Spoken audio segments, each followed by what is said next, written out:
Long live Ghana. We gonna build Ghana strong. KPD. Kojo Preko Dankwah. Boss for in our boss. You chill live on Kessben. Amansa son for Kojo Preko Dankwah. Paul Amantem. What's the edican for? Ogidi utia from one elwoso Kojo Preko Dankwah wenim ni wechi obiani ho. Good morning Ghana, we sing another day. Praise the Lord, we ought to give you thanks and praise. God bless our homeland, Ghana motherland, faithful and together. Long live Ghana. Normally, kick off in the Brian, and as usual, they are back again exactly 9:45. Normally, mid-foot action at Twaso Amal, and it's a 7:41 in the studio to play Kessben 92.9 FM Accra. Now, Eclipse Collateral Management, some main country when it comes to issues of land document perfection, Amudima Kutini Yepa, I didn't hear an term and now no one didn't come on. FIA will land document perfection home, and I feel say collateral brokerage, credit brokerage, and then a prime brokerage. Nina, Omoya Wajuma, and you know, Yarentama. Company Bakwa, they are the power to transform your future. Well, that thing in our someone so when it comes to your Eclipse Collateral Management, I didn't hear an term. So I want to make sure say they are the game changers in turning property documents into profit. So what a Japadian crata that honey bit with a year Juma. I'm now to win your profit to win your kakra. Now they are chef Nigina Eclipse Collateral Management. As a main control somewhere dear yepa. I didn't hear an where now no one could come on. Send a bay also bit to me. I get the more oh, show me check one part of more Medimosis or more Medimosis Hospital. No, I wear a dental barrier. A honor no more. I don't say West African SH has one on one Kasa. Into show me be on my numbers in here 054 3832466 054 3832466. Now near your Eclipse Collateral Management for ND and Komoy. Number boy yepa. So when you nampa, so when you what you and the pebi number be na a bibinti as a wound to me, we are so bit to me. When you will find to be a challenge, now person will do on no. Now the good one, no one now will sing your friend from now will sing your la be. We'll sing in an answer. One am crona for your chance here, Kojo Bibia Bakodia. Now if you was rana ka do see what do TAC for now the one son and was saying was in na national was in na enya feno was in na bibia wo horo o dream baby obeko a obetimi akwakoshe wo sini ye se na be betimi aboa ama wo so no sabi obenya ese fe na se yesra na so usiri bi ye didi a wo so didi bi ye bo ye dompe ma so tumi bomu bi de nyina ye Gentleman Dental Clinic Limited a hormone esesa woko na woko Gentleman Dental Clinic Limited Jack oh mesendra me ko ho me de mani ko hwe machines papa machines gu ho no ma ye di ye adwuma no na nipa gu ho no na afi no bia ya ne de doctors papa emrantene maba wo gu ho no mo ye adwuma senior fata professional do mu ye bi pa ko Gentleman Dental Clinic Limited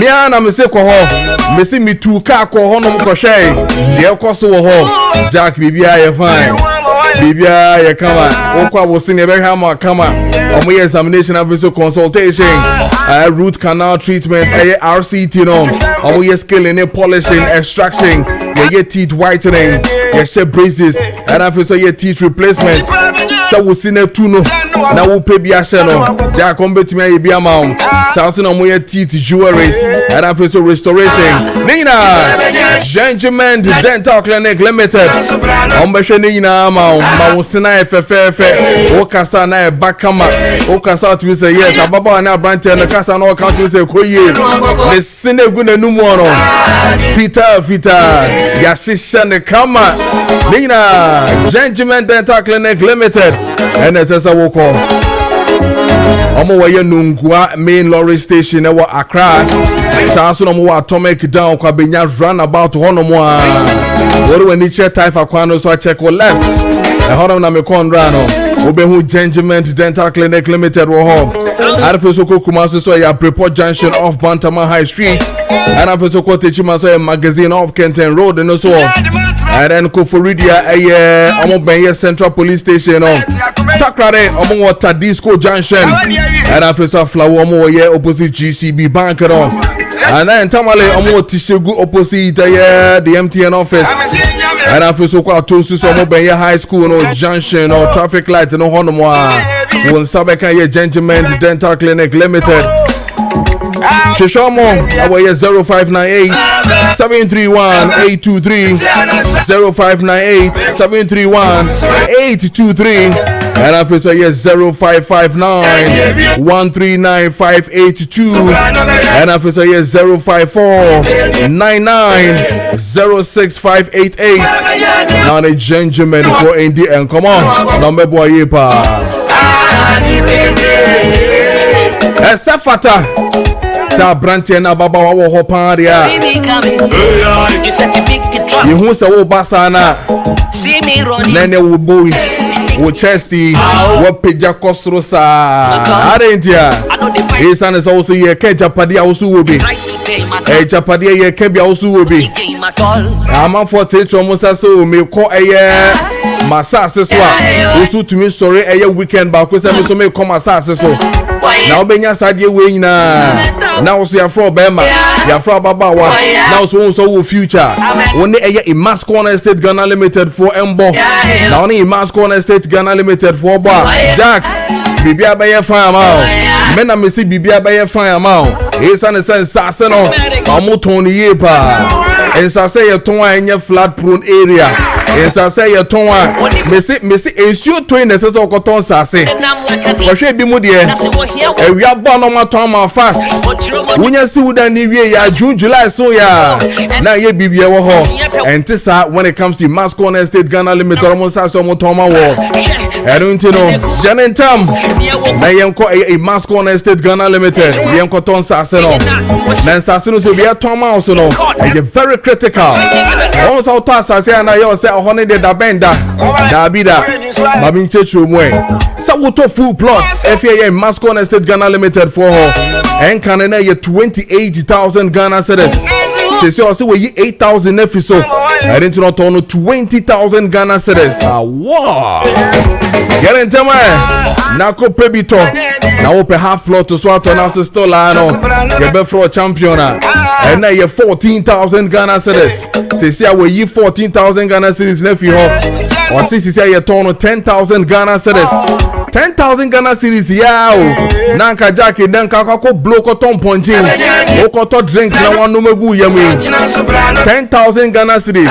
Jack ye o de enyo he ko je asase no e wo ye Imas Corner Estate Ghana Limited na bebo o e didn't know to have plot e ye 10,000 Ghana cedis na face wo to full plot e ye 20,000 Ghana cedis e wo ye Chopoli kwana so no 10 minutes drive away from a Central University 5 minutes drive away from Sagleme Affordable Housing.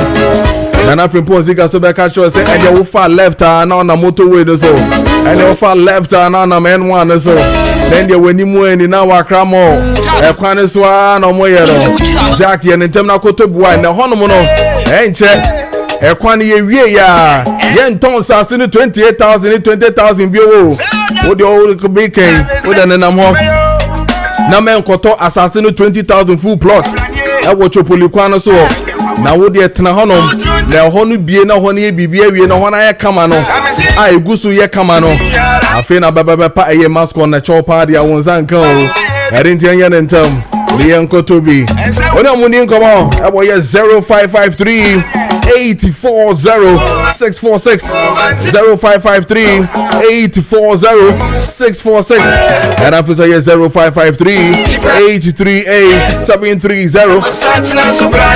0553 838 730 and after ye 020 9155437 0209 155437 o show mo office no so enye yera kwan kra see me coming we see you coming hey Mascon Estate Ghana Limited omo Sprinters Road Community 18 Junction ahana no mo omo ben Allied filling station e wo horo ya no so ye neji KFC no mo ben KFC no ho pa KFC restaurant no ahana ma no mo ben yerentam na one in Mascon Estate Ghana Limited endi enkomo nya de be face and say me de wo koma eye chepam and ti chepam say men kan show say lesson say ye was sorry atare say ye wedding say wo ko eye program bi say ye wo office wear e de hin pan na opesa wo she na ye hu say wo outfit na she wo no jack wa shatare wona ho no to say yes fans no na wo je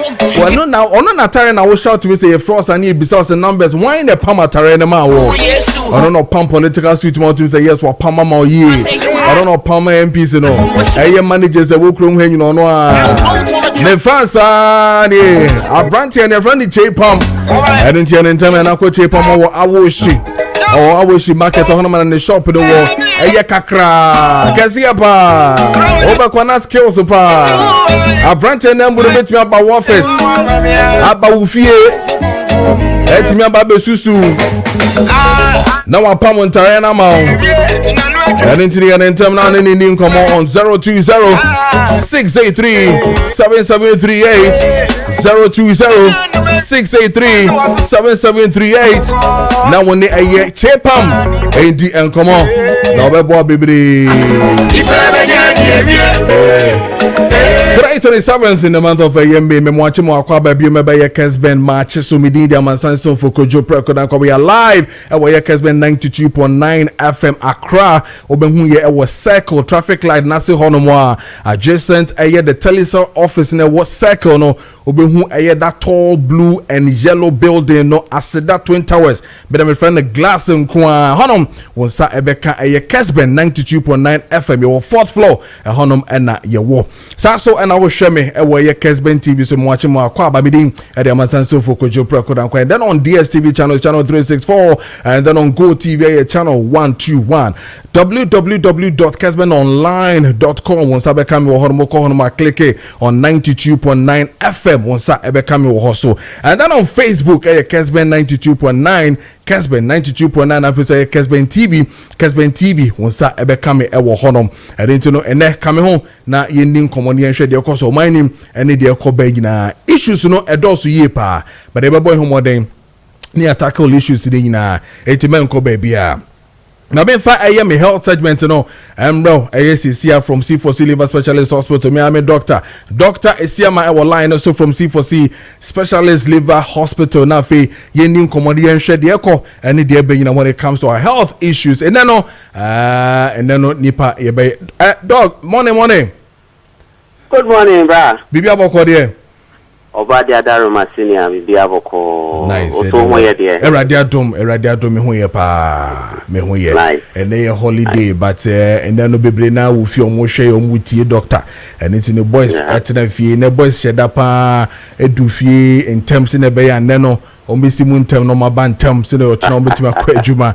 Na de etie ni omo se eneno ye Muslim for union holiday no omeri nampa enam don be bi papa na ye ba be winami definitely ye wi ni ere wo hu de me kire no enu nti no se sie ya ne enam day ye kwakwa winami e de mpa na dog go be ka kire ye enam no yesusu nwe and I said yeah because spice wo hu ya chine kama adi achi nam yi kama a cow, a cow, a punching dog. You're bending. Ram, that's it.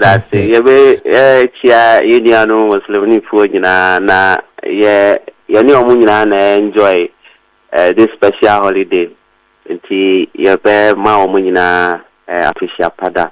Na, no, Queenie, as some will say, dear, I am a slick, I cry and say, many to BCC we will say now. Aha, yet to ship a dog. Easy. A bonus spice pa.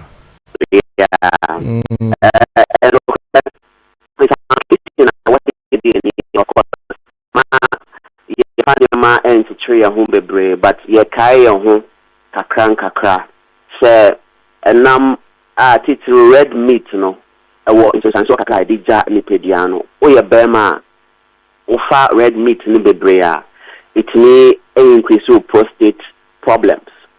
It may ema ugeni excess fat. Kai so say ugeni excess fat o ye bema titiriwa it may ma wa ho odin wo mpemu no ekofom because it affect blood circulation. Sir? And that, yes.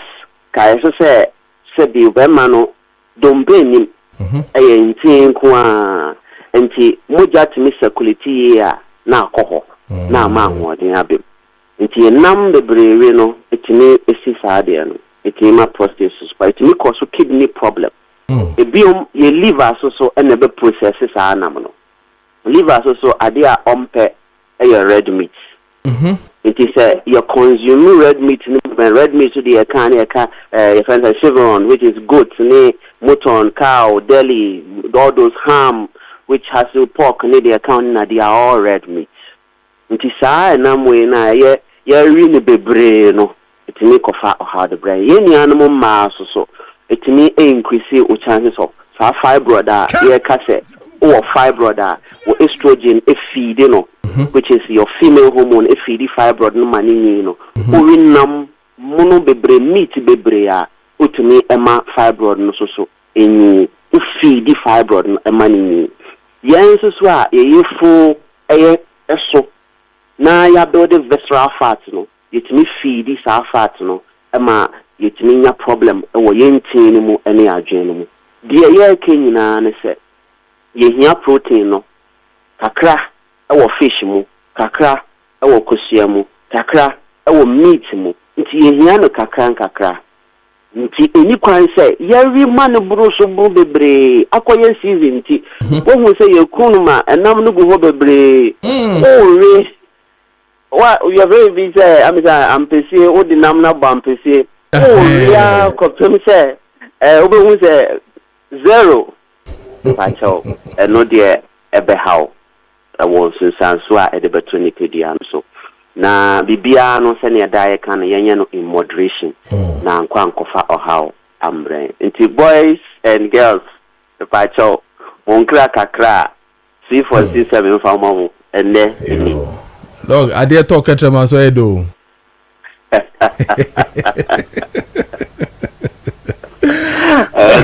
And now is there. Yeah, my memory there. On back to a mobile. Oh, I teach you come on, dear. No, I'm out. Now, who this is why I never show moon crime. Oh, no more. I almost fell. Money did. Yes. Dog. I can't be so somewhere in the holiday near ending. Yes, and take a cram in the best source and say, Bomodiana, Yano, Libya in moderation. Nakai said, a DBI call Winnipediana mono, or China, a bedani diama with him. Now, all crying so will be to me a cleanser body, no, a detoxify body, no, the Elcomunano into Nimpia Bonting, per Livoton. The patcho, so only Livoton will feel CIA Casadia, no, dear Oyaki tree, because fear be out the Comudiano, but we send the Livoton at Daumano. Now, from 12 years and above, Befa Livoton. Now, a wow brebuono, until Nama, in your Maya Compedian in our brebuona, I zoom lion when you pedian. Now we are feeling in Auntie myself, or Modiana Mount Sanka Livoton, and there. Na enfamwa unipediano yen ayeda pressure and diabetes ni no nyina aye nom so no obetimi afa livoton yare bia o bia no obetimi afa livoton me pa cho entwen se obrebo no beto chima ansa na wekenya no mana ye ejuma anything as if for system ansaka livoton bia o bia no phone number is scroll or screen no so a on sabe kan 24/7 afa so wo within Accra free delivery e be kwa ma me pa cho take advantage of this special promo na osunya livoton nibi ebusunya ni nyina betimi anom na apomden mapa abafi 050 00 40331 ana say 050 0040328. C4C were Cape Coast, Green Hill, opposite Addison Square Garden, Aguna Odobenso branch Kessia Power, Kumasi de yawo Ejoso Kwamo, Jache Junction, Enye Irakwa Kraso, yawa Denta SDA Junction. Branches in Ayejuma from Monday, Ekusi, Saturday, 5 p.m. Na ya point start ejuma 7 a.m. The say na holiday krano ya ejuma 24/7 enti bomodin anabra na yesu yamfa yenim de kakra nyankopon de ama yamwa na apom no enye din na kai se obrabo ya won kwanti ubekenya no wahye ne den with Liverpool na kai se if for say gene drodi and the treatment plants ni di enti na de bia ye say once treated forever treated senior anope so medase bebre wo bre no abotre. Yes, sir. Yes, sir. That's it. Next week. Ochina, bye. Enti, we ochina eba na wama de betimi amano drone de talks no. Sana boy se menkancho. I don't know what campa, but almost say omu wie na ochina no amomo edru betimi de detoxification. Tene ya necessary pa.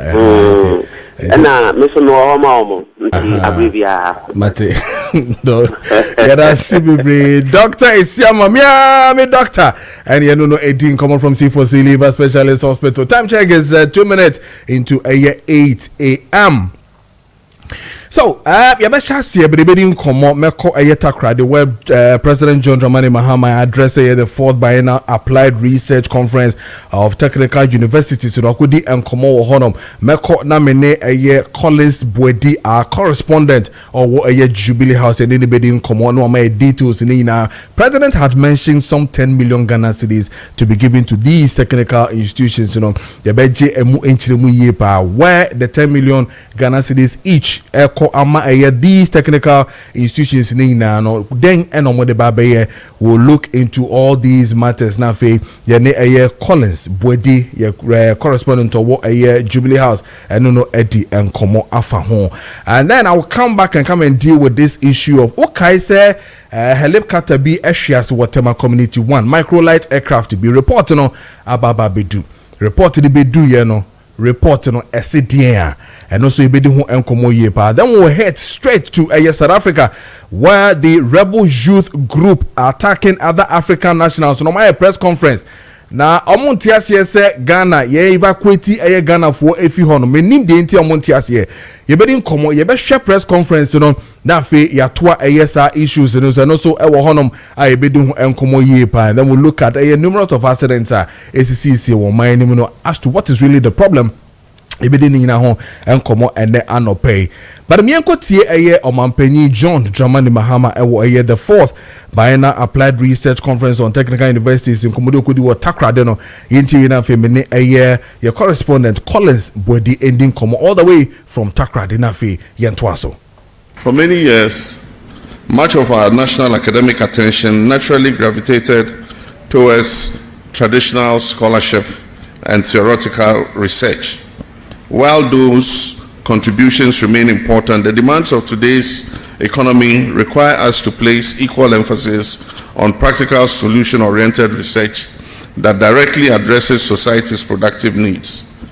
The future of Ghana will increasingly depend on institutions that can develop technologies, improve production systems, support industrial growth, simulate entrepreneurship, and equip young people with employable and adaptable skills. And that is why technical universities matter profoundly in Ghana's future. Distinguished ladies and gentlemen, this applied research conference has become an important national platform for shaping the future of innovation, industrialization, technology transfer, and enterprise development in Ghana. This gathering therefore goes beyond academics. It is now part of the national conversation about how Ghana can build a competitive economy in the 21st century. Our technical universities occupy a distinctive and strategic place within Ghana's education architecture. They stand as the intersection of education and industry, of innovation and production, and of research and enterprise. And that is why applied research can no longer remain a specialized academic exercise, conducted in isolation from the productive sectors of the economy. Applied research must become a central pillar of national Okay, so economy. 5 minutes into 8 a.m. The Oten in camp, our radio news on 92.9 FM, social no Kessben TV, no, as the president of Ghana. President John Dramani Mahama and Udin Komo away Takrade when it comes to a technical universities or more conference or more you know and Okobi. But I call Takrade back again. Now many a Collins Boedi Jubilee House correspondent in Din Komo now for share the echo now. Kobi made our sister your fellow YG so near Din Komo. So President Edin Komo Afa universities in home, especially with the technical universities and how they should be able to make sure say hands-on and face entrepreneurship and it might be to me akone nimu ye pa. Edi ampa no sign source be member the technical universities for no to also hold on and position well about education sector anymore. Yo boss, mame eno ase na menchia atifo a ene amoshe Kessben watching. Na the channel say enra dumedi bi koso e wo ye takwade eye enanum dumedi which is applied research conference na enra na ye da edikan nti mampani ko ekoku bi dumedi na no ekra enra na no kra wo takwade eye technical university hona dumedi ne ekoso ho na mampani enya akunya okasa no na odi tuga say wo sha enkane no na eba ne say se Ghana sika sem ana se ye omanmu ya brabo mu sem se pese ye nhwemu fa ho a ana se ye adibia na e pese ye nhwemu fa ho no na akoye theory book nko a kenkan na atwere nko a na no so sha amaye ji eye ya adwuna ene ye nsa ye dibeyi bibia no se de be ya eno no ye involve education enti no enra was say Ghana technical universities no on matches me de pa na de tell say what so hwe enfi kakra akadi enimu na se enfi di enimu na efri ene ya de kono se eba se ye sika se mu hwehwemu ana se ya brabo mu atitiri ma brabo ye mu hwehwemu a enkoye theory bia bium ana se enkoye akenkan ya twere bia bium na mum attention no ye bedaveti bi e de akọ technical university ne so se de be ya Ghana a future economy no it be rely most on practical research.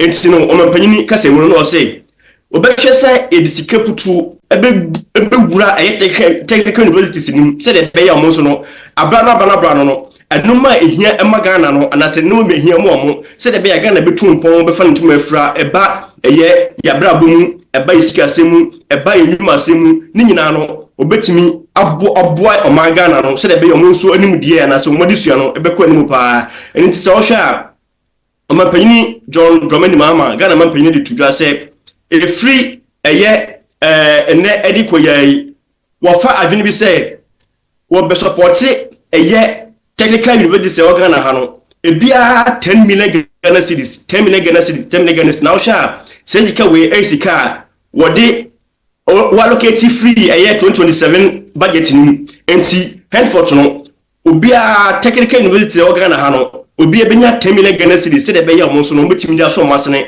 na adibia entwa yie na sa adibia na efise omfiso betimi diska na ewura mu na mudia apia adusuafo no so no betimi dia ewura mu se de be ya Ghana so no se ba se ye hwehwemu Afrika semu ya brabo mu nsemu ya se tena mu a enko ba ne se de bia e bi book keke nemum ebe practical research say or say ba ne say ye de adwene ene enim de ene enyansa bibia eno no yenye enya kenkan ya ga se de adwene ye se de be ye be ti bibia se de ye ne be ti asie yie ya ga sa na se o ti bibia se so ya eno na ebe ma wunim die no ama o ya utimu se ade we pen ma hunu bukum me de mesakan ana sa de we no cap no so ma huni bukum me na me de mesaka ye ana me na me ye nti ba sa emma wunya enimde bebre afisika sem ho ene ya brabo mu nsensem bebre enti no se osika ye no enti so hwa sa 10 million Ghana cedis no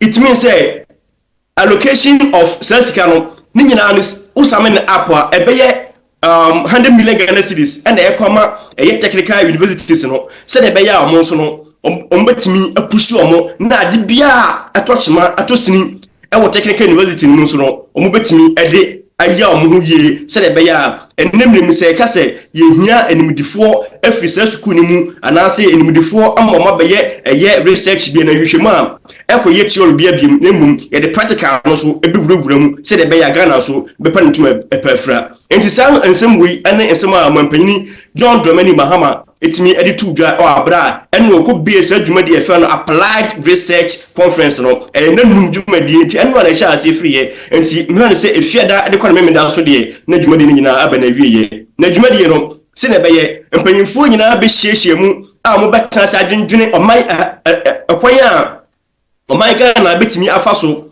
na ye de yensa ye ene yenim die ede aye bibi wa abafu mu se de be ye aye so no se ka se ne se problem bi ne se solve ya Ghana ye nkwa amonone ekwo ha obi se omra me solve sa problem na ma na emum Ghana kasa no etime tete e mabunu etimi ayi sade no a ebetimi de solve some problems bia wo ho enti se se John Dramani ma wo se dwumadi ne ni agimo pa nti ade bi obeye na wode be so se dwumadi asene anase school for asene se de be ya mo so Ghana be ka be hwe no ono so obetimi ayi aboa Ghana man enti no sa nura dwumadi we na ekoso ewo ye Technical University His Excellency John Dramani Mahama wode na nudu sem atudwa o kire say one obeyi na kuma mpa no waboa Technical University no se de be ya emfie mienu ne fa aka yi no on free akunya so no na Technical University so no afa ntuma pa afra a Ghana mu enti say na asi akoye sa de tie bebepe. Okay. Kobi, yabeda say the Omampenyi Canada idea edana kuma so yepa because I recall the issues of the Galamsey issues in Inano. We're looking at even the technical schools, and universities now. Muhano to come up with a strategy bia or me to me abuama the corner when it comes to Galamsey maybe to me so there are too many institutions Muhano, especially the technical ones that are converting into universities, where people are thinking say they should come up with a serious reforms to see say maybe a memuhano a bit to me adane and of course injecting almost about 10 million which he says is a next budget or be committed that particular money and it tells you say education at that nakuma su yepa but what has been the response from technical universities, in paying for modern students, no more honor? Why are more response to say after President Ekasawie, Okay, after say President Ekasawie, chairman of Ghana Technical University, Professor Kojo Preko also akunya etimede enu disem akra betudwa na ni nyina no ne de ne nsem no eleke to the president ekano o kire se aban emomodin kakra se de be ya obey kan nsase na enuma bi wo hwa five infrastructures na development ya technical universities no omuhia no also ombobo abambo modin kakra no aso ma se de be ya omudwumadi bi omudi no betima koso wano ade se de omampini kan pepepe entinya se be ka frache abaya be kan asem we na oda no akokeke na mum onfa ne nsem no kan no onfa nya adwuma se de be ya ye Ghana Technical Universities no so no ye betimi afem tuma pepepe entisansem we so no ene nsem a respond ya Professor Kojo Preko oye the chairman of Ghana Technical University on so editudwa eho na owie no na honorable Haliden Dusu also education minister also ekasa kakra no kire se also say the abansi kano also be make sure say baby biara babenya sika free na odi aso technical university ase no also betimi aye obabu aban ne onimdia won obede support aban say the be ya aban so betimi enya se sika no e dey support technical universities enti no omo enkunan ehye omo bokese pa say asema makan de enya nsembia keke ne mum ombetu mu anamon say the be ya omo so bibia o ha omhia aban so betimi aye ade abo omo se de be omo so ndwumadi omo ye no abana bra no se for development infrastructures ene bibia o ho bia woda obia no ebetimi so akoso akra se de be ya man Ghana ebetimi afa ntuma pefra na me koi ene nyame adoma ene eye Wednesday ina no muzumi fo no ene na omo chira kese no na omo die pa na His Excellency John Dramani Mahama on trying to so do edese ya on trying to so nti ne anopa ya odani echire mu ewoye Independence Square na eye chief imam ho ene enuanu muslimifo no na ono mo celebrate sa da kesi we pa eye Idil Adha no enti ne his excellency anopa ya menu kase ne nesi kwa so akọ eye Independence Square na Idil Adha dwumadi no so no watimi ede akọboa eye nkemofo enu nkemofo no mo bedi ni nyina pepe na yeso ye ho de besi wo bia no ye kai Kessben chief na hwefo say ye de eba be so mo aba no bra no. Okay, na se Kobi na oberi nampa.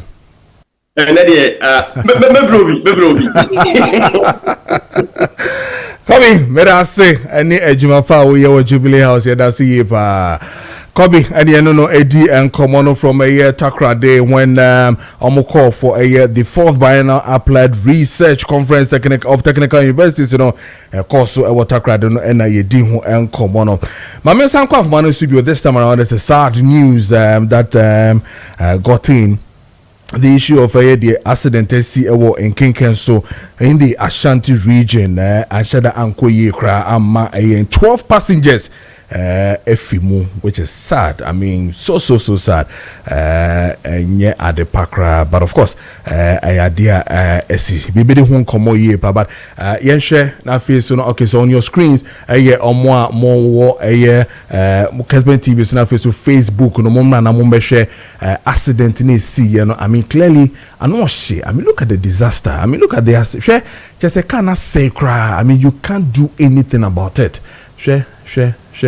It's too bad. Mamo Kessben TV Facebook and I face so 92.9 FM Facebook so no mo hwen so accident in see you know and shadan koye kra me kwa homa so na whilst ye di hu enkomo a wo show on your screens and I face so Facebook so sisia no me ne the assembly member of Mreku electoral area Akomadan ending komo Raf Philip Kweku Osei indi enkomo fa hono mai what really transpired the empower and see ewo honum Kweku me da say your friend waje so me gidi is honamu de boko na mum no asama to ye no na ensheda enye boko the empower ne see from yango the empower na also wehu na wate yo mi pa so me da wasiri bi na mafa kwenye so achia tifwa omu eti mutation na ano ye wo ho ye dindri ya ho na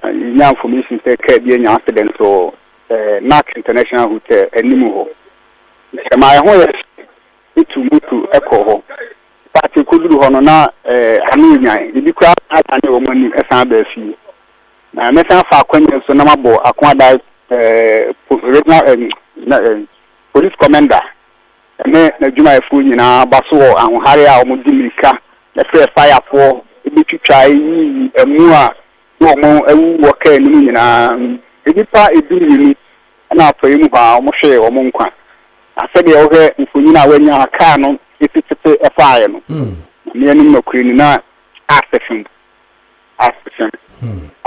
pa esinya mese nkwansia ta bi itimi wo ben no de e betina kan fa ho ni se esi na eni ho but o ma ye no mo di community say you are taking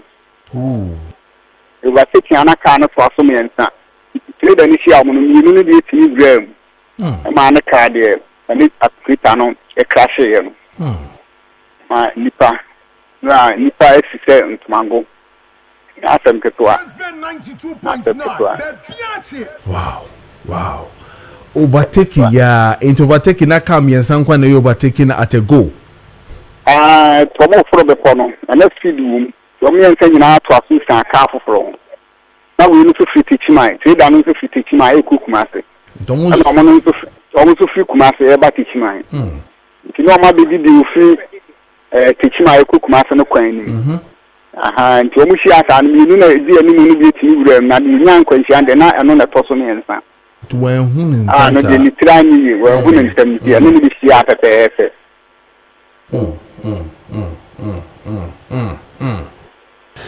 This is too bad. Very, very, very bad. I mean, clearly, you to me identify bodies in be abusiaphobia, ba say be omo edishi be to kwana BBC what BBC nra enimere no filling station bi o ha na etitwo bi hon komana police fo bi beto petrol number baako tim no kasa ne yere ene ne mamienu ono firi wanchi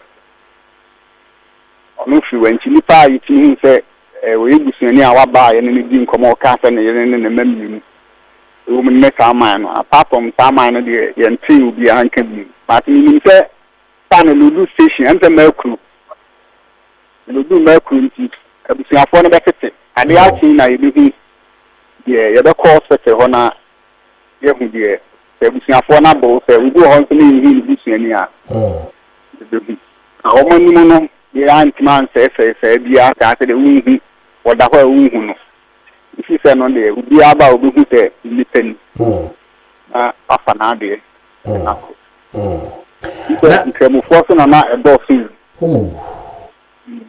wow na ayibia wate eye tipa track no driver no eni bi omomuti omuso mu ye okay ana omuso mu hwe omo nkwa omo no de nwa no bibia anya wo mo ba so mo do mo ko hospital okay omo do mo ko hospital o he nipa na wu ye ne de nyina ye sa sambeke no emu nipa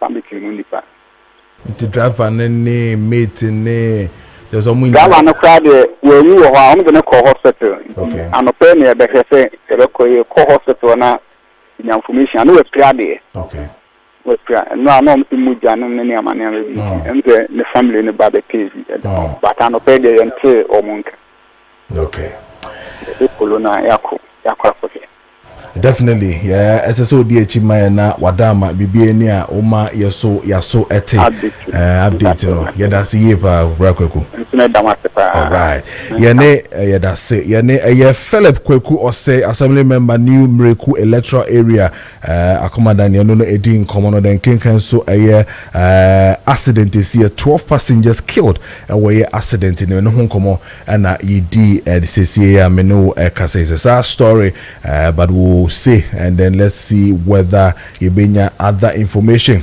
if you on my especially still driver no or hospital in critical condition you say enyame ebegene nkwana fe no ehu de echo ene de ebenyina 22 minutes into 8 am nkwana fe me ne eyobata process center ending common doctor tenase na yen check de wo ho emma na wo fia wo weekend ya memma mo fi de 40 years and above yendro na de ba betonton man ye yare ba ko pe haye enwa ne ye prostate ya no ntine so nyame aboa ye no ma ye obi a owo edro ne dia esefata se ye no edi nkomo na ye koho ne kwaje edro na ye so ye ho etoye pa na emom no ka hunu se koho no ma yare no omfa masa because obeba no na ho ye dene ma bibia etumi akoye doc ananya sa aha the sana tidana ne meni age isane se Ghana memu ha ya Ghana for wodro e betumi ekun eye prostate dia na ese manage pa enti no memo muso mutie wo no ene eye yegire no muso mutie bia na abrantie fifi okope kakra ba enti ne yiri tie ne sister tie ne mami tie enti oba on kan kire ne se obatampa process center se edro no mo hwehwe no doctor who be wo ho omutio eden na be ka che omo we de me da se me che etiefu asamble omaje mre etie Kessben FM ni ehwe Kessben TV sambre ehwe yen se de enya nim no oba tampa process center jumediti to e department se ehwe project ade enu ni de bia me ka se enu ni yade a bonu be ka se yade ko de wuo pa ha mema edini pebebre konsedo de bia me ka se project yade a se kanipa tena edi 8 be konsedo 2 na aka no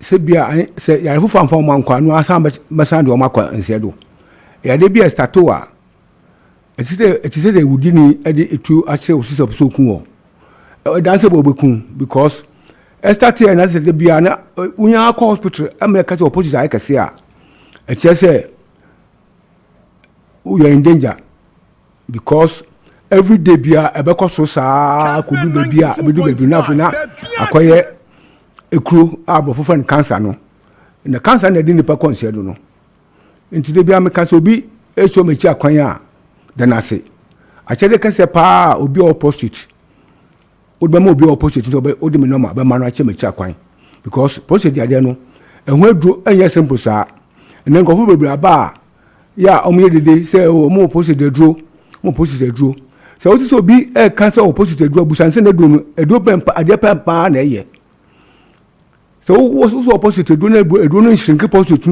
normalizing the dia uni post the draw because abofo edu manage post to no eno and omo da hwe fa free tete be system dey still amanfo e man for consider dey man for rubber besin the obi apostle ayin bia o hospital kase bia no besin the odaso hospital se enkunu a odaso hospital adintra edo no ensa post no ajuju post no ntin go fa ba mdo bebe ba say opposite edro o catch our busan say opposite no edro no edro gbampa ejumba na die tanya djuma ensinke post no normalizing the dia twanebo yo twanebo mambua no post edro yedro a efensen obatampa post yedro no yedro a ensinke post na ayekese no ajuju no mani sansa na chi esinda dem eba no sa no say obi na ho ato enu sam do ameka say me dem fia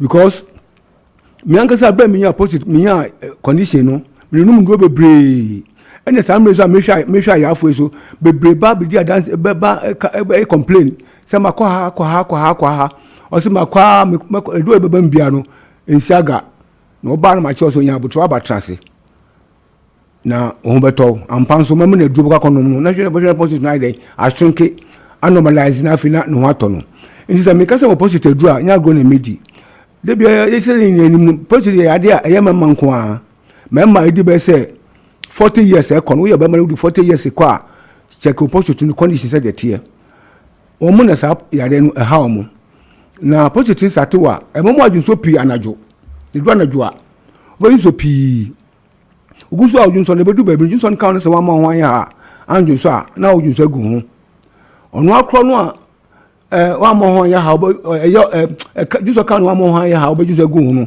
ono akro so ma bedu baby junso kan ne se o peso junso a asa wo tim ansana wa junso ya sa junso aso no so e wo ho junso aso business e wa junso awie no ba se na junso no bi aka junso twane mu njenche na junso sande na se o ye den o san ko junso nti e ma o junso ntoto aso project na esa project no ba ma wa junso awie na o do ba ma se o panti mu no na junso bi asiso o panti mu e no na esa e betua ma wa junso boja e betua ma o ba ma sam akofom e betua ma osisi ayoya project betua ma junso adewa woni se junso unti se junso adewa betua ya osa eno a edidimu sa bedu baby na felu be so sa be junso na junso aka wa ya se ntumi junso eno ena ma edo ko sutra na de rubber ato obamam ase obamam ato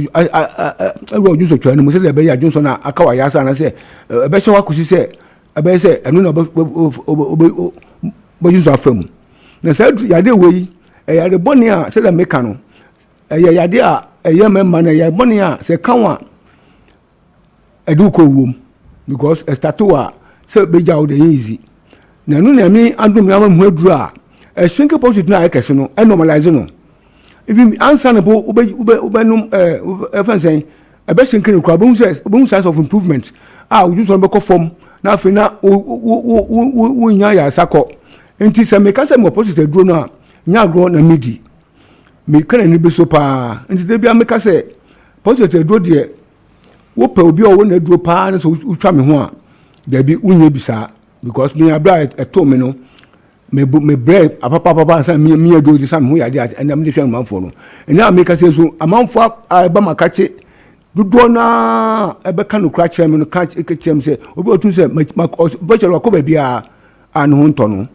into se me ka se mo na aduru na ni be so obaba na oba ma mo na aduru ma no akwakonom na no ho ato na afina odamase into se me ka se mo aduru na ye ni be so into se wotimi kan don't look any further men pa bia anko because enye simple sa so be nya post aduru into se wotimi kan don't look any further and men nitifo ye seni ne to na mom pa ma chi akwan na be pe ayasa oba wo beto me can any be so pa oba on better because oba your machine why the test to the test to the size of the volume and the size of the posture. Who can me drone samba obi oba me drone kwa beba na fina normalize it obi also abekona so on me drone bi kwa nim to oba no be test wo oba say oba now positive volume there so a beko na fina conform afino amo confidence na fa gusu to me drone na fa bedu baby na fina ho ato enti say me kan say no me na me kan diagro say me bom ho modern say aban beje edo ya tum nanka obi obenya obokosa ati bienu mu no okọ hospital ede do na ayden abo no say because medro no say hospital government use edo hospital ko bienu wa be sha no roba ko bienu wa be sha no roba nti say me so wo sa ati bienu mu a memma obi na dawo ene wonfo bebre aba omboderuo ewo social media ani radio so mo post obi kan ontumi kan cho say ne do sinkre post oya so opposite dru me see me kan eni bi say wo bana so wo ma do no wi na sinkre post na bra ba ji usika enti me kan eni bi so enti me so wo sa ti bi enu mu a from number ni 0553 800 678 0553 800 678 no agents other 10 other or 30 other towns were Ghana ha number simetujwa into myself so was at bi mu a mama obia anya den enda dawo na me bompa say me guso me bompa say nka obia owo dibre anase owo oye obia na no sudwom wa bam benya prostrate condition bi a critical na ka baba mahwe na nse ne hu nipa bi ne papa bi a na se na danfo bi baba mahwe no na ka hu ko hia omohu za se na ya ho ina duro bi wo ho a etumi yesa adwuma no na ka aban age ayina tum ko migu so ameye ho adwuma so still anu me hu ni yie nti me stress obi a onimo bi obetumi aboma age aduro na tum aban mu no omwa ya mumu ina mbwa na mujintu abem said the beya so be ya no so kosa hospital because the first point of call obi opposite be a hospital obekono edu edema wo no entu posit na se tamsulosin hydrochloride ne finasteride no entu posit na se emaniji we yejunso nti se ukọ wa se said the wonya BP ne amo BP edu a ode manage BP no entu ya na se nti misraw se unmo bi a o very influential obetun aboma abanya tuma na ka efa mbon wanya I was at because yare bon nepa ekuni ba yiye papa de nipa bebre consider de nipa bebre and that TV no so no one a prostate yes oh okay de nipa bebre consider nti misramo so utumin kan don't look any further they be make us asem way say yi nipa mensa wo Africa a mo positive duro patata hwe se menka ho a me de minimo bi ade mum but me say na menka ho dia enye complete yi nipa 3 e wo Africa ha na wo positive na wo positive duro na menka ho enye complete because me hwe nipa ma hwe omo no me ahemfo ba me nchen a police for when you were adwum ene when you were retired asoja for lawyers judges engineers nipa so tu ina ba obi oyin ba di omuka omu akusem te omu ba so omuka omu akusem a bebre tumu se omu abre nanso be hwe na mama wadu na mo ato mo afina omu damasi ntimi so what ati bienu ma don't look any further they be ameka say wotumen kan wonya ayasa 90% 10% ni so wa so be den obetu anamon apamachi akwan afa me normal afra me 50 plat last stop o kaswa udu kaswa baby a faka ko fensen kumase no uko also pe 50 down taxi we taxi na kache da ban so obi so obatampa uso obatampa obana to be so meeting mensa no odu makachi oba ye o machine so ho a e be test so ahwe o condition no na afi ahwe ho amon ho aduro e mo aduro a o danse bo ho beto ma hwe ni pe bebre min kan enda da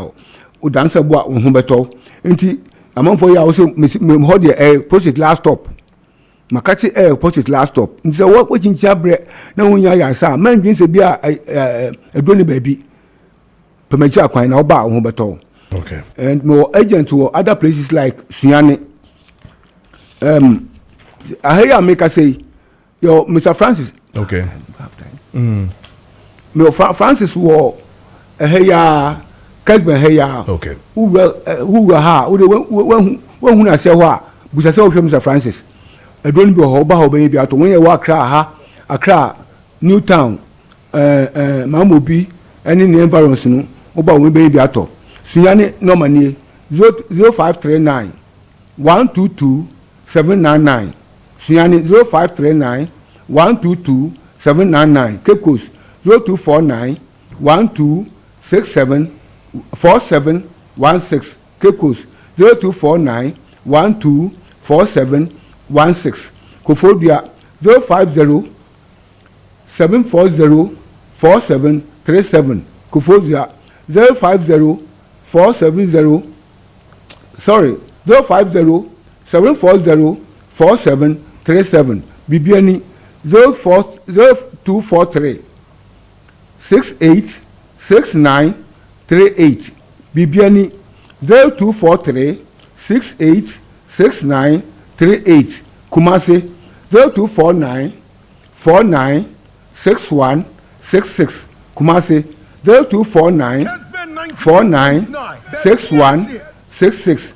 Takrade 0246 04 3458.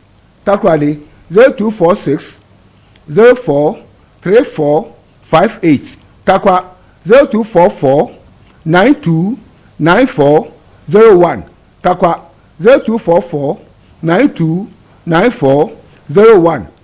Borga 0242 348790.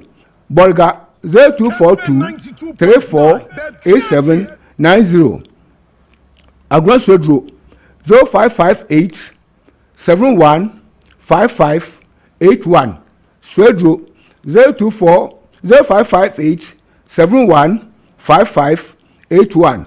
Obuase 0241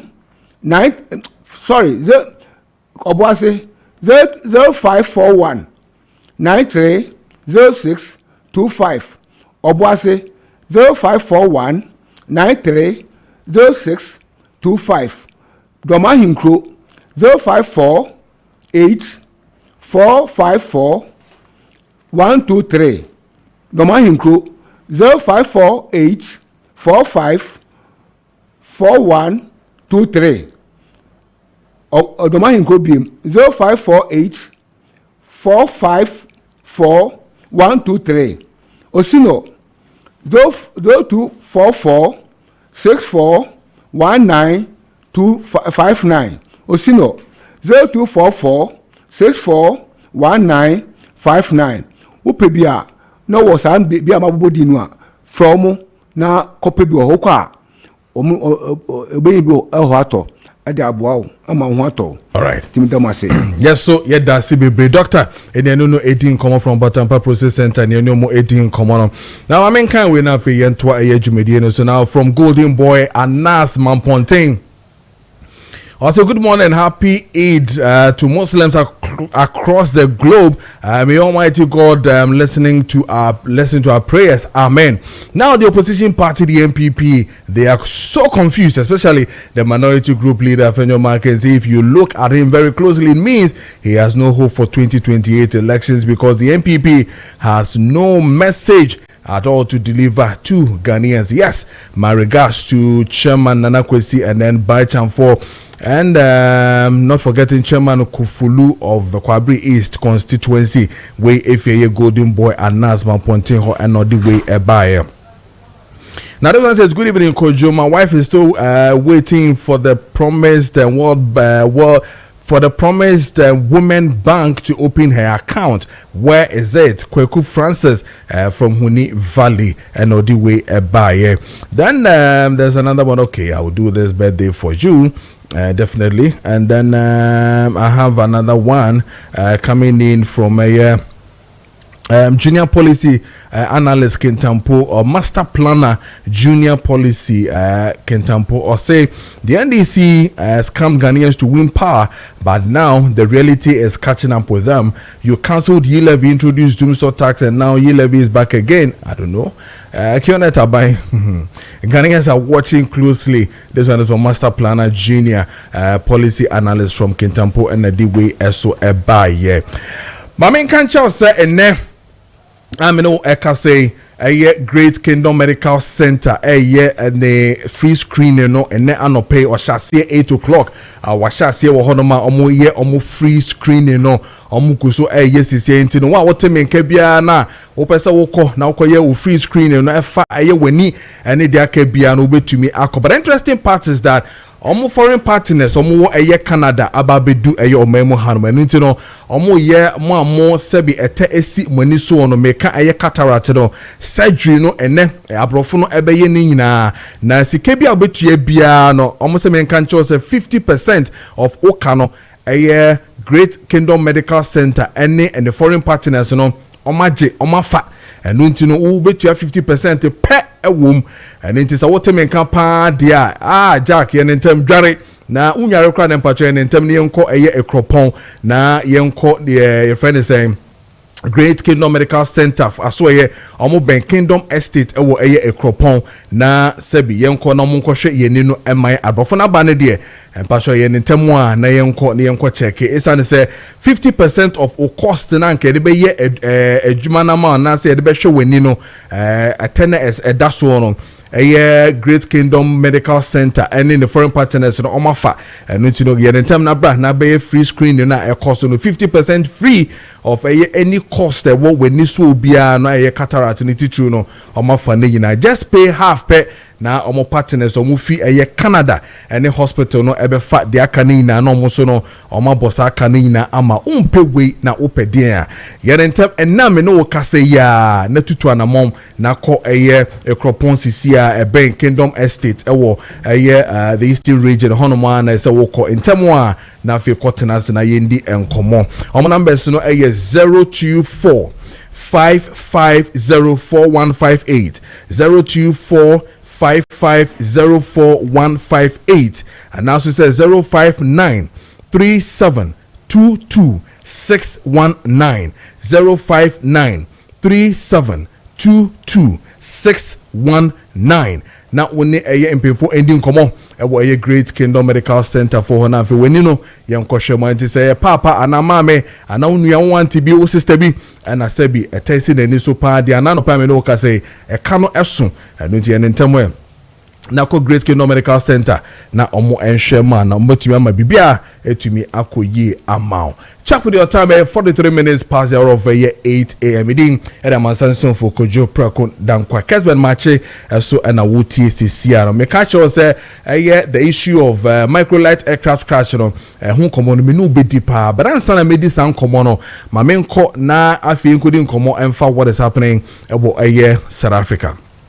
So Ghanaians almost about 800 ababe do omemo hanum. That's the first badge and your final badge with the first badge of Ghanaians amabe do omemo hanum no efi South Africa unim de cause xenophobic attacks na cause wo no ama ahwasetena no ayebibie wo ho. Now the friend is a repatriation na baso no has to do with nkomodi across South Africa where Emantino no ama time almost say from match and match was a match on match for ma dedicated date as in 30th of June se obi illegal immigrant bia was South Africa no when fi hono mo a de mo be ye no eno the for kra there was specific illegal immigrant or when fi hono mo no omo no will be kan ye pa and because of this ama Ghanaians omwo honum bi na ndim de course so one of them as Sebi attack no corner so yie pa na obedu omemu ha first Ibrahim Mahama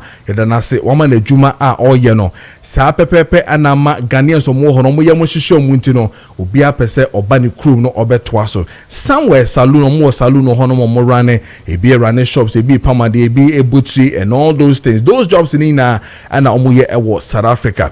We've been told say Ghanaians in South Africa is almost about 25,000 Ghanaians, estimated 25,000 Ghanaians, and there was South Africa.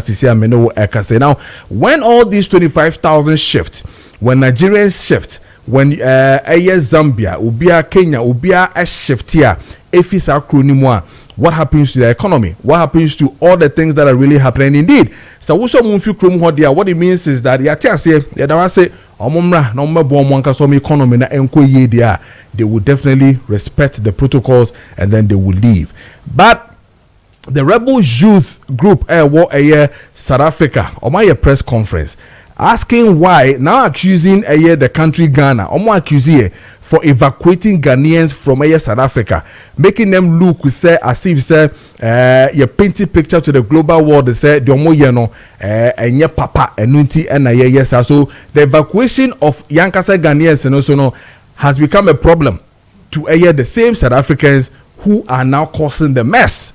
Yentie omo 92.9 FM and I feel so yen share on Kessben TV and then on Facebook Kessben TV and I feel so Kessben 92.9 and then on DSTV channel 364 on Go TV channel 121 and then online Kessben TV no so no yen share na feel so yentie what the South African rebel youth group attacking the African nations on they coming back to their country. Why are they now talking different? In English, it's a hyperbole, where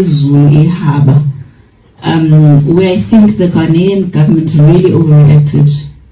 I think it's disappointing, man. I think we've had a lot of respect for Ghana as a country and for the people of Ghana, and we still do.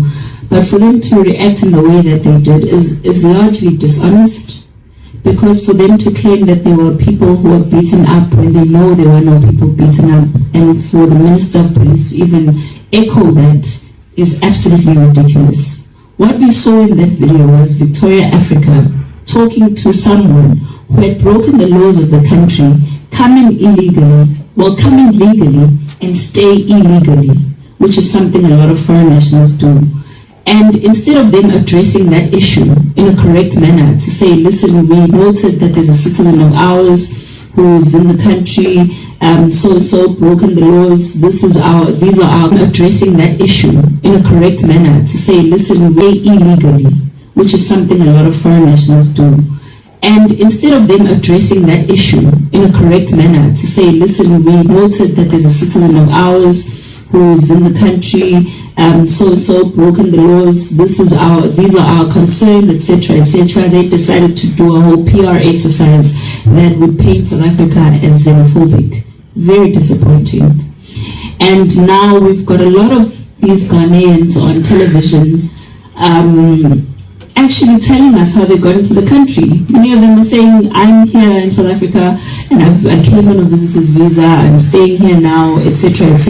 You know, those are the actual events, that there's a lot of law breakers in the country and we're expecting. So right now I'm calling for all African governments to stand up for those babies that are kidnapped in Nigeria, for those girls and those women who are being abused and kidnapped and killed by those groups and those Muslim groups, associated groups that they said are there. They can't keep quiet at a time like this. They can't be focusing on the so-called xenophobia where nobody's died and they keep claiming that people are dying when there's actual people dying in that country. We have a crisis with African leaders who don't have a backbone to stand up for what is right. They must stand up for those children and stop talking about xenophobia here. Very interesting discussion that is really happening. So Mamimi Huno, one of the tapes when the issue arose, me producer boy meten kapa ujina obranti binima or bisa ne krata ne documents and all that. Today he's saying that very unfortunate say Ghana for ebeyen ayene sebi omo ekum nipa and omo de se ene de emfata na afi so no omo fo say illegal immigrants no mo ka ho asem omo anka se Ghana for mo fi krom ho omo se wa wo ye illegal no ene se wo fi krom ho nom eno nti no illegal matters ene omo ka no wa eno nti na enye se bia mo ba be ye bia but the clearly enti na mo bubu shops no na motikrom na mo sesa manfo mattress na mo say shops na you claim these people are illegal and yet you were destroying properties of which your own police in South Africa couldn't even contain you. the government plus the president of that particular country could not even save, I mean, foreigners of what we're doing. You were holding cutlasses and showing of who the only party a bop metal. Now, I be jina catch him and say nobody died, and my fanasa says bibisa. Now you are now worried about what is happening to your own people in Nigeria. You are worried. So I thought you would have moved from South Africa and go to Nigeria and go and tell them that what they are doing should not be done. One will say to Anyonko, one will say today you have the audacity to come sit, hold a press conference. So couldn't you have hold this same press conference in a nice way and warn the High Commission in Ghana and all the high commissions in your country? Say mo pese omo ye illegal nyano enfa kwampaso no mo legal. Couldn't you have done that to allow your own fellow South Africans to go down there grassroots to destroy Niema? Today ya say Niema what say obi edwetre no be beye saloon wo bubu na you have the audacity to come hold a press conference and come and tell us to say you were dealing with illegal. So is that how we deal with illegal people? So if it is that you are dealing with illegal people as the way every country would deal with that, your people in France and UK and the rest, is that how the Americans are dealing with them? Is that how you think we should be dealing with them? What's the tax way and nam krom? You saw it. Nam krom chi amount for bo amount for bomasum or bony blow. What did this person check? I who say nipa no or bony blow no or illegal. Then and who so illegal. It is so illegal. Is that how you treat an illegal person? Is that how you treat an illegal person? This is shameful to you, the South Africans. Is that how you treat an illegal person? Then you have the audacity to hold a press conference and then come and tell us what? Giving us excuses? What yes you chrome? Who now pay Juma 80? The whole day on chrome for no. You yourself, you didn't even go to work. Your economy is dying. You didn't go to work. Wakwa jina ho book Ghana ni book Kenya ni because so you're illegal. Na sa anye illegal for na sende ohun kakra kan won Nigeria what you na wu bisa say Muslims omo ho na wan for mo wu nim na abuse ni den unye hu hwe. Today you are crying. And is that how we treat your fellow black man? And now to na you so your kokontu we white and so you you forgotten so soon. You think that your economy is good, so you are share and krata ye di twi from sekan and ye di twi from ye di fa from ye nipa ye betu dwano ye nipa ye be kuno share and krata abrante we dey say and you did not say anything about it. Okisi nkranta wa hwe nkranta fresh one wakoto ni nua black man obeso otwitwa ni nua black man obeso otwitwa no e was South Africa. Now so what is say ma almost about 800. We are still evacuating the people from there. You turn round and come and tell us what? This is disgraceful. Now Rich, Ghanaians na kasa on. The Ghanaians are kasa. I want us to watch what the Ghanaians said. Now fe Mesa Bomameno tape ni biom. Then I have my team with me here. Lamisi Atina say Keche Kwabena Beduso Ewahano na fe Derek Befi Eswahano for us to deal with this particular matter. If you are not fe Befi, the issues that are home. Kwamba first of most mobile integrity omu nyina no ebedeni na hon komo but ma me hwe na fe so yentie Ghanaians no almost some comment mo make here about this particular matters. Fit last year me person me free chrome ha because situation let me buy manya shi and I wanted to go back. I need to go back home because you don't want to stay here. I'm sick and tired of this country. I should have been fed. Look at how I am. I have been working as a teacher in this country. Not that Ghanaians are illegal, but the Home Affairs forced most of them to be illegal. Because some of them have permanent status, which has been revoked. I have them here. Some have business permit. They came with business permit. They renewed here 3 times. At the end, the other renewals, they said fraudulent. There are some Ghanaians. There was a Ghanaian lady that was knocked down by a car. I took it upon myself to claim that we have something rough, road accident fund. I pushed it to the end. I took a lawyer by myself. At the end of the payment, they said they have declined it. Some of us outside Pretoria can't even travel by bus or their taxis, even for them to come and register their names because they are scared. Because the moment they started Maakye style, then they have to divert the taxi somewhere. So how about them? What are the safety measures towards them, if necessary? Ye pese ko Ghana no so bi ye san wo adwuma kase wo krum ha ye pese ko Ghana because intimidation no edoso police ni kura timi ba wo adwuma mo nim so obi bia ye ba obefa kan bia so agiska through ho ana so be intimidate ma that is whole day no ude mi nyina ye basa SSS ana eba inti yesre papa say ono de owano okasa yetie se pa no mpese ya ye won krata no kra ye nko yekrumu a o mon kan kire ntokwa bia nim ye ba yamfa yama ye betumi asen akoye chiboko se be ye na ye no munya anototu bia eye me denra me hu akola no a ukofa no free airport no me hu ye ne me kan ya ne say no akola na gu anim as because what the misinformation the airport ho o mo afili form no wo me group no nyina o mo frɛ me am se mo ntwen papa no se ta mo so a obek mamu tam na munyina maba airport inti obi an kan kire na wo di mirika na ko airport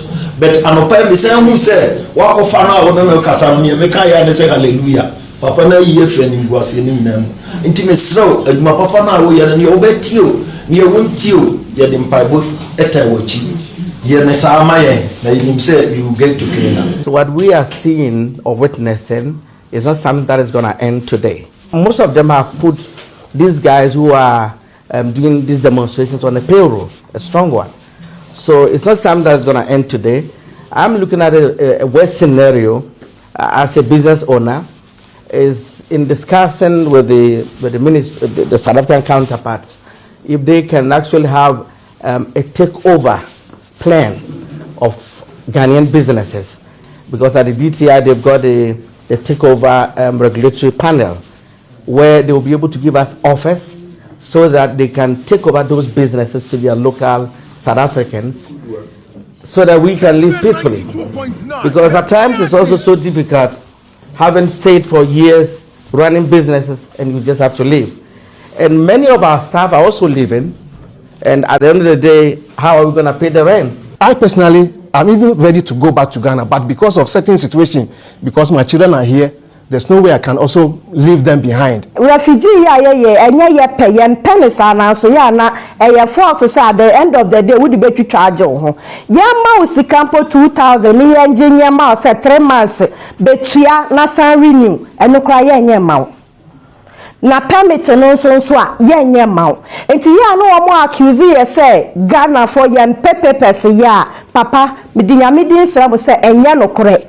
Eya womo na womo ma yenye nkrata na nka amfo obi hu so ba bua sika no kakraka na ode ayede a ebe ma no ho aheha no ne watumi atena oman ni mu but yenya ne senti no da bia na ye mu bebre asem ayemo.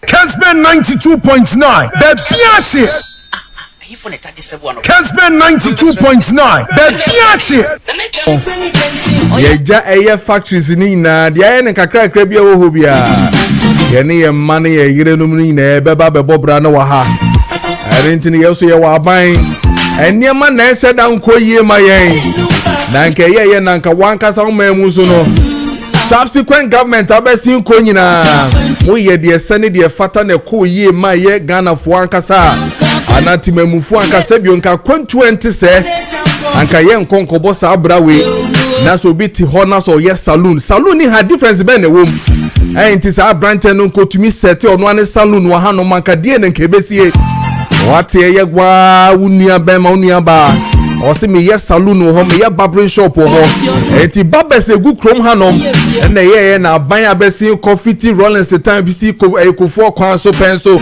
ebesi sesema me no wo ka say maye de sene de fantasy factories papa ente say anka Ghana fo nke so yeti ekrom ha no manka ne obi so fi baabi baba ye adwuma wa ha ne ye so bisa ne so ye illegal immigrant na so ye den a ye nim na egu ase no wo mu se ensem fantasy ye nuano wo sa ya you can imagine so obi abon ne bra wo for 37 solid years na oba eye Ghana memu ha no edin pa na oba be ye erunti ne saban so integrating na so man allowance kakra say no so se fata na meboa isa ne se enya ne pe anka yesa ankoda so tim ananka sisi ankoden kakra ebe busuafo sisi no so eswate na nke ba be ko school inka school fees inka bra wa South Africa ankoda zika beba na nka sebio ye de ko tua school fees na edan na ebu no ewo ye kuraase na nka atosment na nka de aye akwantu enani nyina aboye nyina.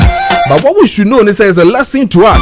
Eye on my Ghana yatene mu ache ya boni ache 60-65 years we can't even continue to boast about proper factories.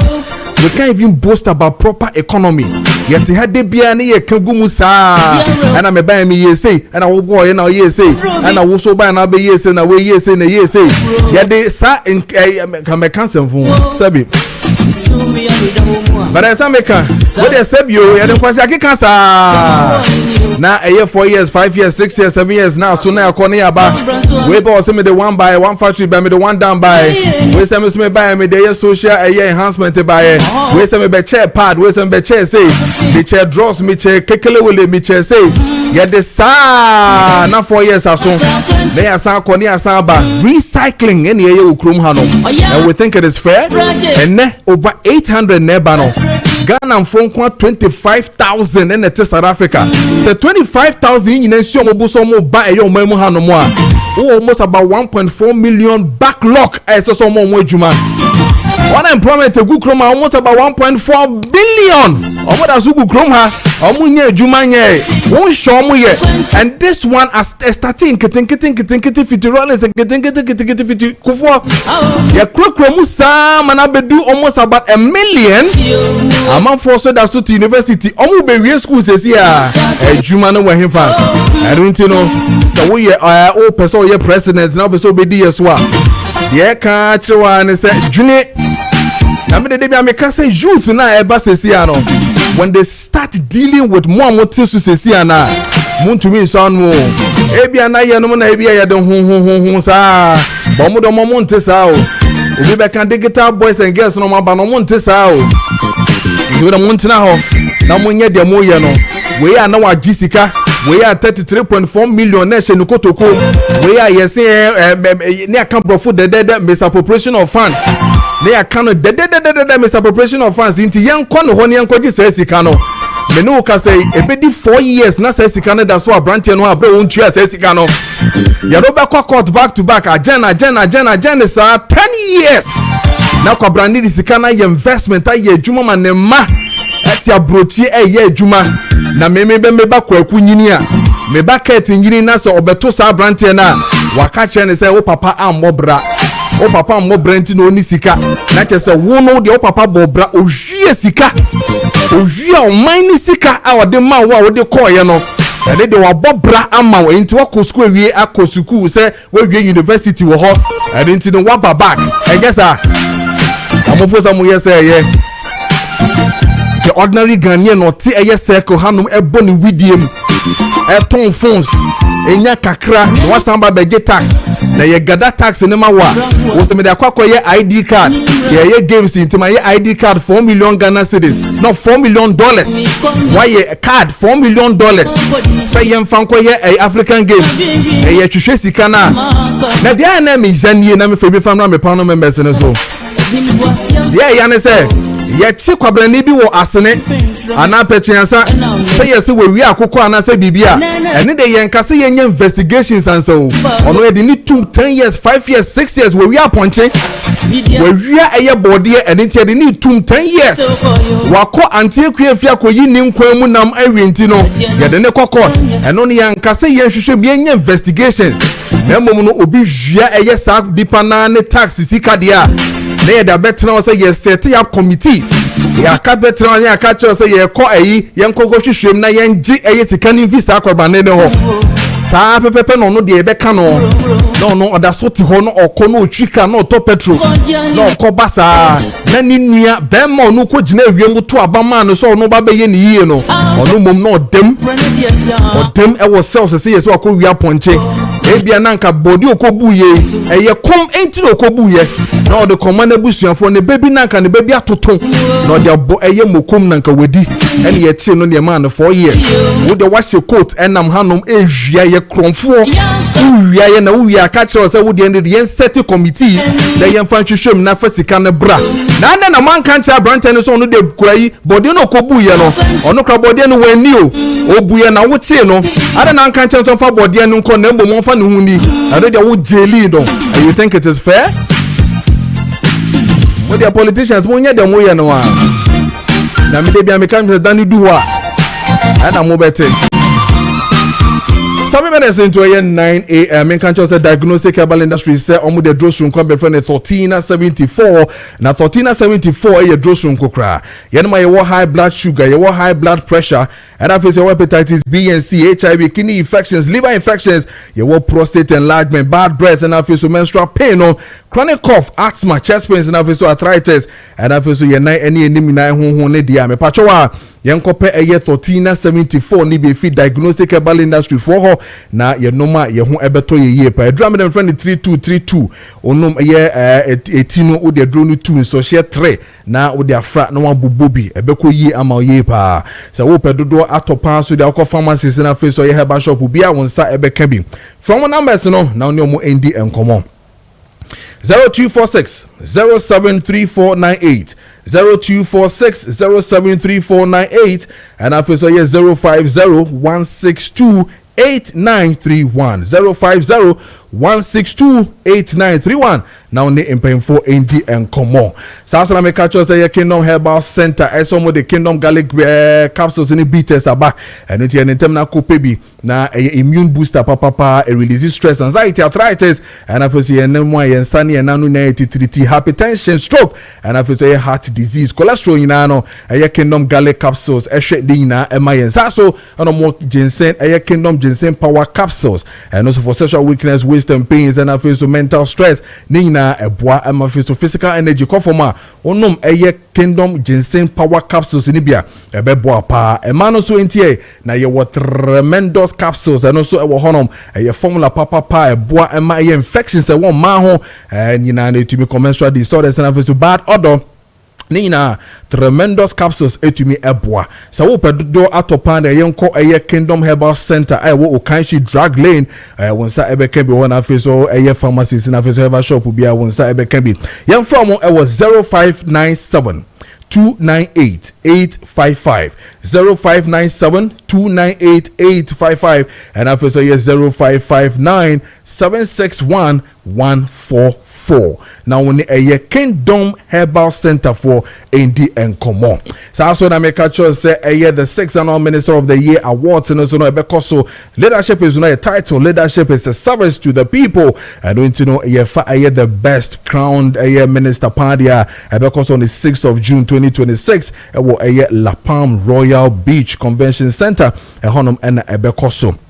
And you know who wears the crown? Say Minister of Agric, and as a Finance, and as Education, and as a Minister of Foreign Affairs, and as a Minister of Trade Industry and Agribusiness, and as a Minister of Lands and Natural Resources. Why and to me akran no the best when it comes to minister wa perform ye pa and also ni nyina no ye be share was 6th of June 2026 where La Palm Royal Beach Convention Center and Tony Pemfundi komo na reserve table 0243 332726 0243 332726 now name for ending komo media sponsors and our partners Kessben 92.9 FM and ye can be Derek Atenase so and a catch up na bedu na face la misi e wo fia no me fa lami what you the unya ba and out in Kano and I'm sure say time videos in na share no share no pain be and as you say no better on your press conference and what you Ghana for no so your take on some of these matters Edikai lady no where do you see say Ghana for ye exaggerating no me ne nya adwene me ne mo bia ye de ababa no mama so say oto ho aso de bi nti ye kanipa life asem ezi nipa life no yanka say ye de sika atwa obi ama moja abansa na aban no akeka ne ho enti aban ne modern boni approach no de de kan aban na ya de ye mo na baso wa ya de yentena sema yanka se ye kun Ghana ni ba kwa ansa na ogojeto abra kwa de ne mpanifo aye de akọ no nti no approach awakọ ho no ma kasa wo hwe ni pom kasa ye na abra kwadwo mu nyina ye intellectuals o mu ye educated ezinye se bia some say be say matrama koi bia na boys girls bia omo ye wifo say bibi no makogu South Africa etini pe kasa ni je say omunim say woto omanma e wo say wotena holy girl e wo say wonya nkrata otie wo say obi horoma wote honoma ne nkrata ye adwuma ne mmewu ye na okwa akọwi no ye wifo ki so wote it means the main agenda ne say ye pamo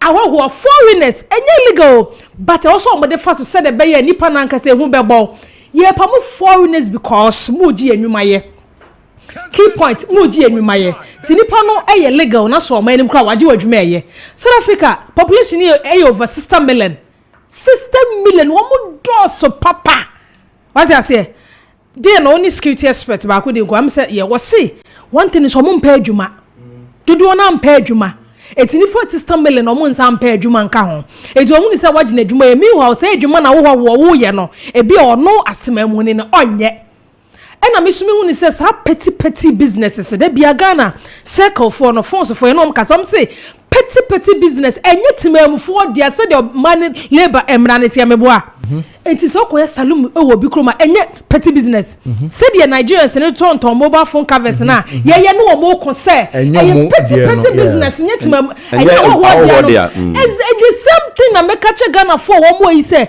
salum ne kiti na mobile phone to ye petty business adwuma ye ne wo ye memo but for a teacher man ba ko say I'm a teacher e ya allow so betima ko South Africa kwa ye adwuma enti ka say den tina ko South Africa ko be salum e South Africa e obra Ghana for enipa wo Ghana ye kase ye wo hye ti kura benya sika bro so enti won ko obi mam ko yetre wa bra won krata anye number 2 there be a kase Ghana police omo ya ade mesa Ghana police dey na nka wo mo sati so omo attack foreigners no Ghana police Ghana police kai ya de pepper minka pepper ya de hot water bego mo so e de tie gas e disperse crowd na ka che Ghana police international maye mo bi bro so say e wa bro mo tenkra headquarters wa no wo mo information and they go there but we show video no ma be hu say police ni bia ho eti minim response team no say ye from one e bi e di hours ansa no ma ba na eti me hu ni say government no so faili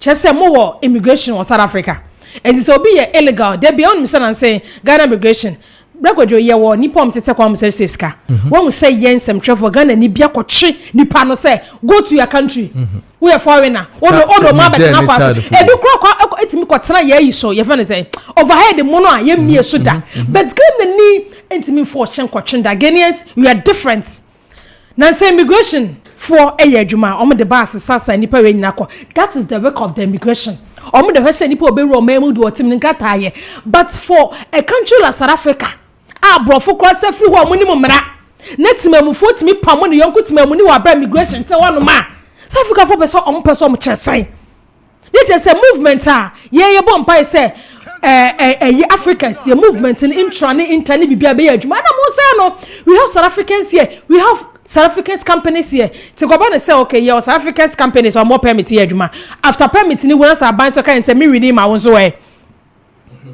say we are hating ourselves as Africans. Ya wo Nigeria for be bro Ghana hanoma omo ni nkrata omo sa akwa ye adwuma Ghana ni bia no obetimi aso de sika akosi say nipa no so da se tu kokrom ye die say ye jama aban sa aban ye adwuma ye ne ye betimi edede ye betimi ayi demonstration ye betimi ayi press conferences be say ye be attack nipa no so ni nkrata de Ghana zinye adwuma ena 3 o kan aban afeli Ghana for etina me ka say nipa ahanwatwe 800 ne sa beka ho bra kwadwo ehun nya se beka se yemfa o mmra Ghana saa na edu ayi a airport a obi amefa nipa nko aban no enhye wode ma omo no enye hwe yenyi omufo na ehun se ya yete ma emu no de aban no wa failure na aban no nya nhyehyɛ pa ye mrentinti hyehyɛ na say carries of education omo ye dwuma de bi osirima gaba ko kasa wo se every year ye first year for edira colleges of education say teaching say nursing mo okay. After feeling na any panel oni adwuma ye no abetene fie ntin ka aban enkate for now say for 4 years yen 20 teachers yen timi 4 teachers e wo fie because wo be a porter na so wo for nipa over 60,000 na say nipa e wo fie over 100,000 abese wo che say eti yen ka say this year 4 years yen 20 teachers yen 20 nurses no mom ti fie ne yen for mo nwie oba ka so asema me kenyansa ne me nyansa wo because wo di bi beka ho oba mo ti me nyanko ye eto bese wo che say Young Comra, Keche, I mean to you on this issue. Okay, quick. Me said there Rebecca, she. Ye bon pa say aban betimi, enhye she betimi nya housing, papa atimem fo betimi atenem. Ye obi ho no ma me mra me okumase no, na me ni adwuma won kan ma man kan. Obi okumase ofi okumase oba dan okumase. But o sheda bank kan, no ni ba bi da.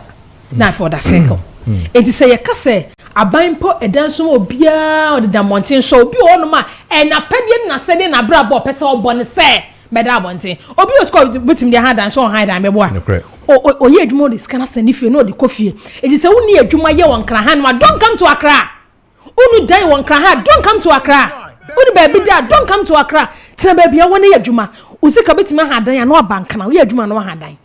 I get you. Kache, I to you on these matters. General Pacho, oh, mommy, how many minutes? Kasa. Let me see. How would you man and can 1 minute was something Kasa. Stop that. Let me talk. Today we are panels. Oh, and this in here, my MPP. Oh, mommy, how many minutes? Oh, mommy, how many minutes? 80 minutes. Very good. So 9:18. So by 26. Me that say. Mammy chat here for you now. Mammy chat here for. Obia Joseph. General. Me de saw me akwanya na sasemu me de Manuel Tumbi. Na mama kan say kwambafi. General. Yes. E braso say ye kanokre.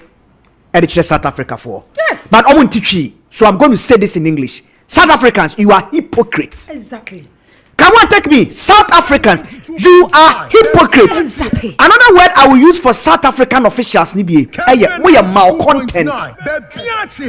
You are malcontent. Hypocrite and malcontent. No, you can't be a hypocrite. Obi all can same way. Na oye be free in return. When I was say foreign nationals, now we are living. Now you come back, you sit down on national television, and who behave say, yes, I could say, oh yeah. Me why didn't we are there? Some me general Okasano. O refer say video be a call viral. Ghana ni na omo che na. Mami when the Nigerian man put the question. Question it to so one after the other. Where's your passport? Where is this? Where is this? Who busa question about when you post? I was South Africa. General, hypocrisy to the highest level. Now, some xenophobic attack I can was me. Come if you na shas you. Enye na shas ye. E shas ya che. General, what say in the year 2008, enipa maku 62 aduosia mienu ene yekum 62 people killed, thousands displaced in township around Johannesburg and Durban. 2008, 62 people ene yekum out of this. 2015-2016, almost say we rank for shop bulu to yesan ye ne ekoso ya. In 2019, armed mobs attack foreign-owned business around Johannesburg. Officials ebo huamanie. Emma, a non-governmental organization be from HRW, Human Rights Watch, crab bo huamanie. Said the South Africa for you no enye. Yantra sinkosi da ben. And as I did my general so video ya boy. Na man bi os papa bi kasa mo kan say. Osha I am motivated. I don't know more no. I am motivated. Obi search no yes sir. Because some of them have even been placed on payroll. Ya de bi to payroll so me call press conference be not long ago. Me refi papa no kasa no. As papa ne kan say South Africa for gina ba bi kasa. Foreigners abebu amu mamunti. Ana omu nya adwuma nye. Ena nei ama unemployment ekoso ena pam mu kasa na. Ni nyina ye ntro eyakohwie. Simply because let me see kasa kan. Yes, South Africa for saying over 60 million people, beboa. So over 60 million population in South Africa for war. Foreign nationals say yes Ghana for war 25,000. That is insignificant. 25,000 compared to 60 million population. Sort of insignificant. One member to Mabaji. It's not true. Moya kwaduro laziness. And I'm what you found say. Foreign nationals na beji madwuma ye na de masam ye bufu kwa say general. I have more time. I come in 5 minutes. Me have time. The masam ye bufu kwa say general. With you. So we say here South Africa for brepen. Na ebibi man are standing behind them in solidarity. Now this same South Africans are doing this. What we say nipa cutlery set. South Africa, you are cutlery set. Nipa cutlery set. Nipa fucking. Many bro, amasaso for. Asem na yetete ho sa no. Yetete fofo ho amada ne kwaye. The apartheid system which began in 1948 to 1994. South Africans, look at the way you suffered. Mobre papa, and you called on all Africans to stand in solidarity with you. And we did. When the white minority group at to see moso, womo ba mu mamu no mba to see moso, na omo nyam hu twabre, school anan korako, no ma chem, hu abrofo de na before ka kwema mu fubi. There were some places you were not allowed to go, and Africans stood in solidarity with you. The formation of the Organization of African Unity, now AU. Ningi now about the boy Nelson Mandela make a lot of statement or data ebibimaya say wa bra ebibimaya ejina mwechire, and now you turn your back and stab your own African colleagues. Musha di amode yehom. Musha di amode Africans no awe ho.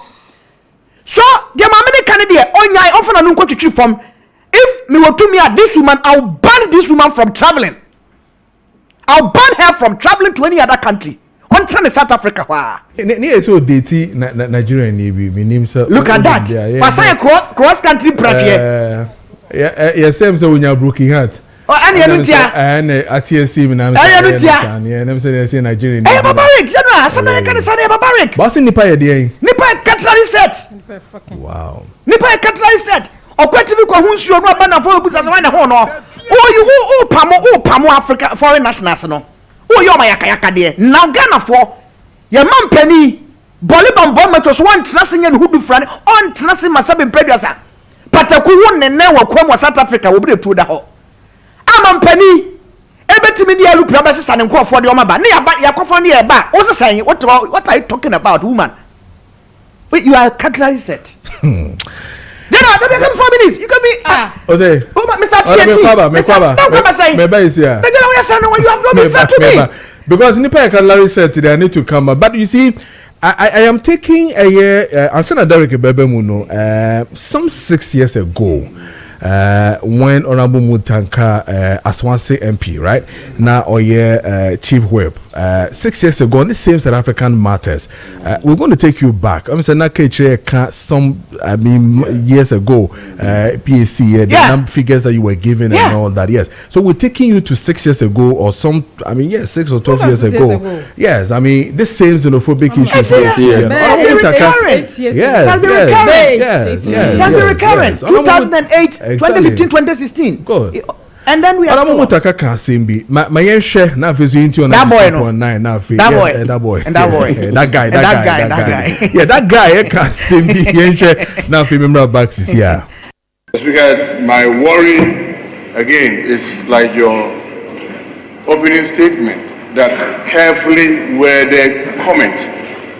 So long as in Africa we continue to do carefully worded comments, on what is happening in South Africa, Mr. Speaker, sadly this will continue to happen. Mr. Speaker, I've been a member of the Pan-African Parliament since 2012, and I've witnessed a number of it even whilst we were in South Africa. Mr. Speaker, I've made a statement on this xenophobic attack in the South African Parliament. And Mr. Speaker, it is sad. It is sad in the Pan-African Parliament in South Africa as a member from Ghana. And Mr. Speaker, it is very sad that our brothers and sisters from South Africa are losing focus of what we are as people. Because when you enter the South African Parliament, the Pan-African Parliament, it is boldly written there. One people, one voice, one nation. I am because you are, and you are because I am. That is what is written there. Meaning that we are one people and we acknowledge that we depend on each other. But suddenly, Mr. Speaker, the last one that happened was in April 2015.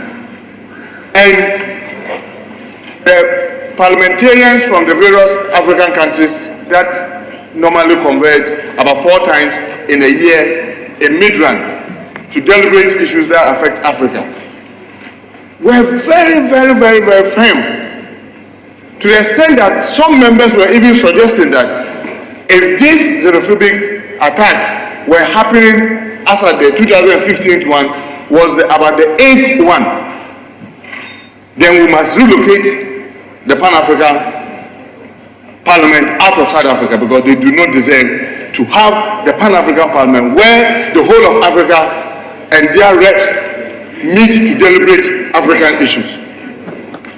There were several assurances from their ministers, even message from their president, assuring the Africans that this was an unfortunate incident and they were taking every step to make sure that the perpetrators were brought to book. Mr. Speaker, as we speak today, nothing had been done to any of the attackers, even though some of them were caught on cameras, to the extent that some were being purported to be family members of some of the high-ranking officials in South Africa, and their comment videoed, yet nothing has happened. Mr. Speaker, yes, you said we should be guided, our comments should be well guided because of diplomacy, but my worry is, for how long can we continue to do this kind of diplomacy whilst our people continue to suffer? For how long can we continue to do this kind of nice talking whilst our people continue to suffer in each other's hands? Mr. Speaker, there are so many South African businesses across Africa. In fact, our last checks in 2015 in the Pan-African Parliament indicated that South Africa was rather even doing more businesses across Africa than any other African country. Meaning that their interest in our various countries put together, the business is so huge that in actual sense they were riding on the back of Africans and were benefiting than the parochial thinking back home that others have come into their country to make them jobless. Mr. Speaker, let me quote President Mugabe when he said, how can a doctor, well-trained doctor, take the job of somebody who is just a loading boy? Mr. Speaker, I'm guided by your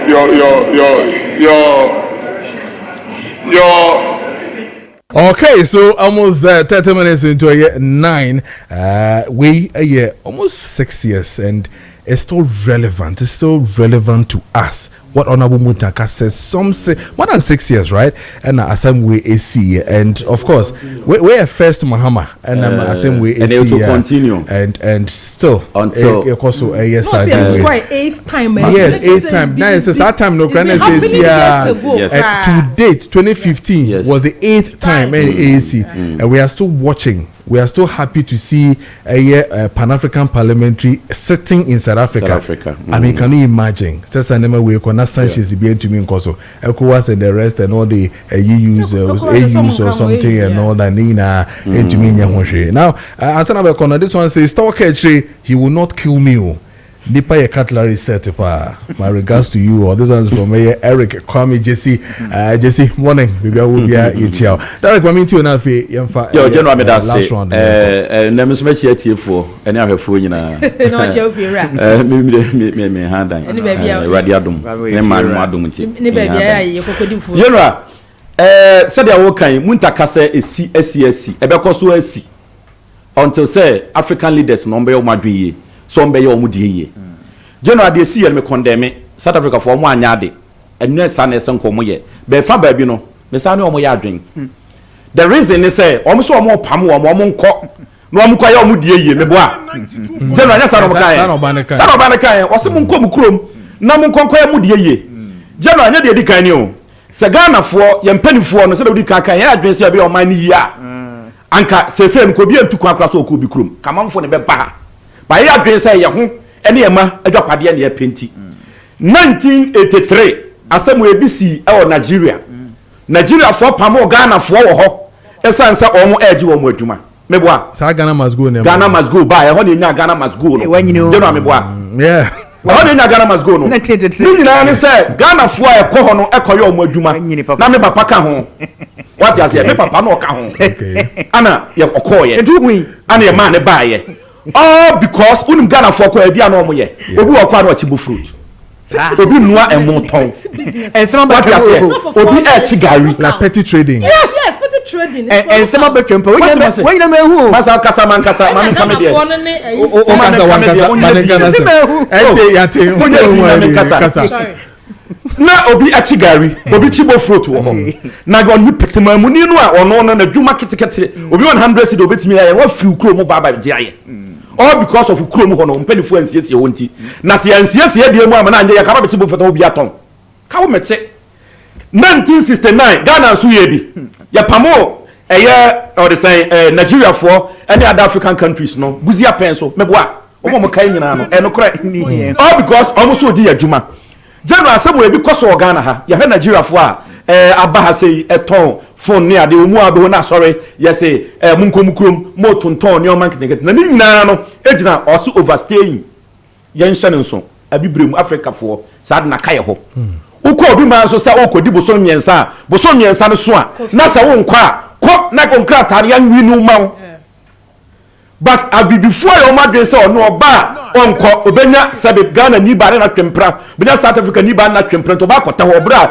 documents no kro woni hu duma yo ha ana ye che Aisha 1 ya okoye ya no asafo chiraba meboa because of your immigration nya duma but omo patch na say South Africa de se empanifo na antumi anya kura ye ntimamfo be hema eye immigration laws na aya duma and I agree with them. Although I said American will be the documents no who no corre no omko man farmer no business or ya kese o man farmer no la misika yen akobi krom o se makobo shop makobie efia makohan no me de entoma sa animu ya barber shop wo bro obi nso bie the saloon awo ha no so ya we say o gina djuma kwasi besinata what you say so abibima mu mpanifo na durubura wo se ye de nyina ye yemfa we nya disuade yemfa we anya disuade to Ghana na ye wo because do no o ka say over about 24 million and 25,000 and what start Africa ni padu we nyina na du fisat ma toyemu se mu ye and ya bia factories MPP buy one day set one factory bia ni nyina ana anka amanfo ekosei se ko mo nko one dam one factory amu bia na ko bia anka we be kosei ko mo nko sa NDC about 24-hour economy ana market ya omu sisi so mo sisi asia wie ana obi wa ha wa ye babin sadu ha wa ye se wa ha ana oya anko bi akọ ko bi anko nti adurubra wase yesiesie ye de yie sabi yase onsachi anya oda onsa no nya oda nya se onsachi onsa da ya oda nti se onsa ana meka on so nti adurubra ye mpanifo no e so omutimi ye na afe ye mra eye immigration laws no ye adwuma ko Ghana for enkrofo bedu ha se ya even omo betena ha omo permit cross ye obi am check obi am so omo hwe and it will end up say yes ya bokronfo South Africa ni miensa amro ba oka ho ya che no Nigeria for enan oka ho ya che we ka ho wa che ni nyina esa ne o ma no antia entia ma ye mra no enya dwuma ko obi kromu a na se emra no opeso otena fabna kwan so na kotena emfa illegal ekwan so meba mabembo judgment mra na fe fa 1 minute na fe fa dwumedie no NC judgment and edi enkomo sisia yɛmo akɔ aba de ba genuine dental clinic asɔre a yɛyɛ sim ho adwuma nkɔmɔ a yɛbɛdi ɛfa tooth replacement ɛho sɛ osi etu na wɔsi yɛbɔ foforɔ ɛde hyɛ hɔ ma wo nya hwɛ nsunsuanso a sɛ wosi tu na wanhyɛ foforɔ a ɛbɛtumi ɛde abrɛ wo deɛ di kan nipa ɛse ɛyɛ nipa ne monyam wokɔ nipa mu na wɔkasa a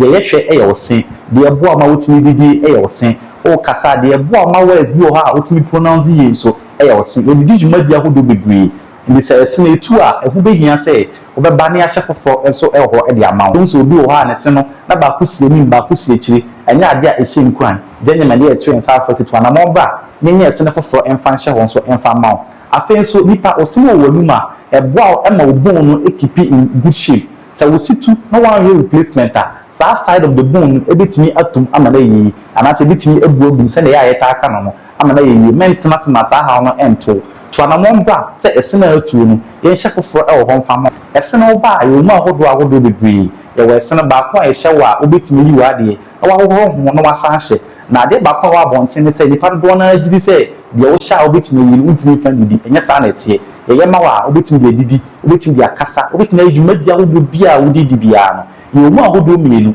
yɛwɔ flexible one a yɛtaa fɛ ne back plus no ɛna afei yɛwɔ acrylic ɛna afei yɛwɔ deɛ yɛhyɛ wɔ a untini ɛmfa wɔn nsa nka bi mu anaasɛ untu bi ɛno nso ɛyɛ fixed prosthesis a ɛno nso tu anamɔ ba kyɛn nyimɛ dental clinic a yɛbɛyɛ ɛso de ama wo yɛwɔ mu ahodoɔ mmienu yɛwɔ PFM anaasɛ porcelain fused to metal ɛna afei nso yɛwɔ baako nso a yɛfɛ no implant mɛntena fi tu anamɔ ba genuine sɛ osi na atu nko adeɛ genuine dental clinic yɛbɛboa wo ne a restore o smile no back to say na ɛtɛ ɔhɛ genuine dental clinic akyi kwan nyɛ yɛ akwan koraa Ghana ha fan na nyinaa genuine dental clinic ɛwɔ hɔ oh hey Accra genuine dental clinic 2 branches Accra the first one Nungwa right after Nungwa Senior High School odo ani check Kantamanto no nsabenku so opɛ genuine dental clinic branch any NDC office no anase Italian pub ene bi animhwɛ Nungwa afei so Atomic Down Ramekwa Benyawa about odo ani check Taifa no nsabenku so opɛ genuine dental clinic branch ba ko so ne di edwumadie wɔ hɔ afei so Santimanta mu Kumase oh hey Abepo Junction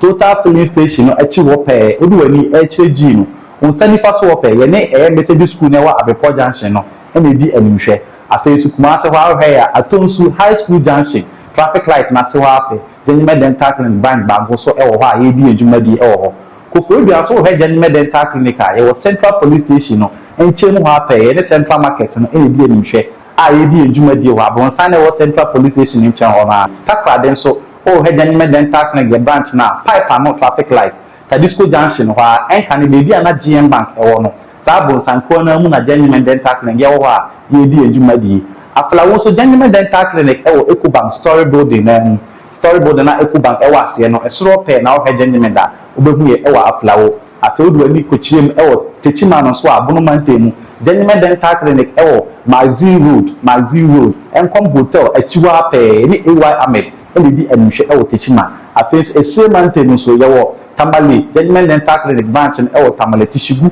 yɛde post office no ene di anhwe anase adjacent the MT main office na ye di adwumadie ewo honom ti Ghana hafa na nyina de genuine branches no afeti Ghana ha nyina utu anamon ba ye behwew ne aboa na osere na okasa so akoyi e di amaw sɛ wo hwe uti nyina se a ye numbers ni egu ase no betima frɛ genuine dental clinic ewo sahomato for you so 054 990 6588 ofra doctor ebeje oso say inquiries no make ebeje oso ni aboa na so so no kasa so akoyi di amaw gentlemen it's time for you to smile again. It's time for you to smile again. I know, and I gentlemen, and bro, when China for the Jumedena, but remember, be 1 minute near twice. So, but quick one from you says, Kojo, no matter how you build this country, people will still travel. Don't we have Chinese people here working, American citizens here working too? Where if you require just you and and then this one.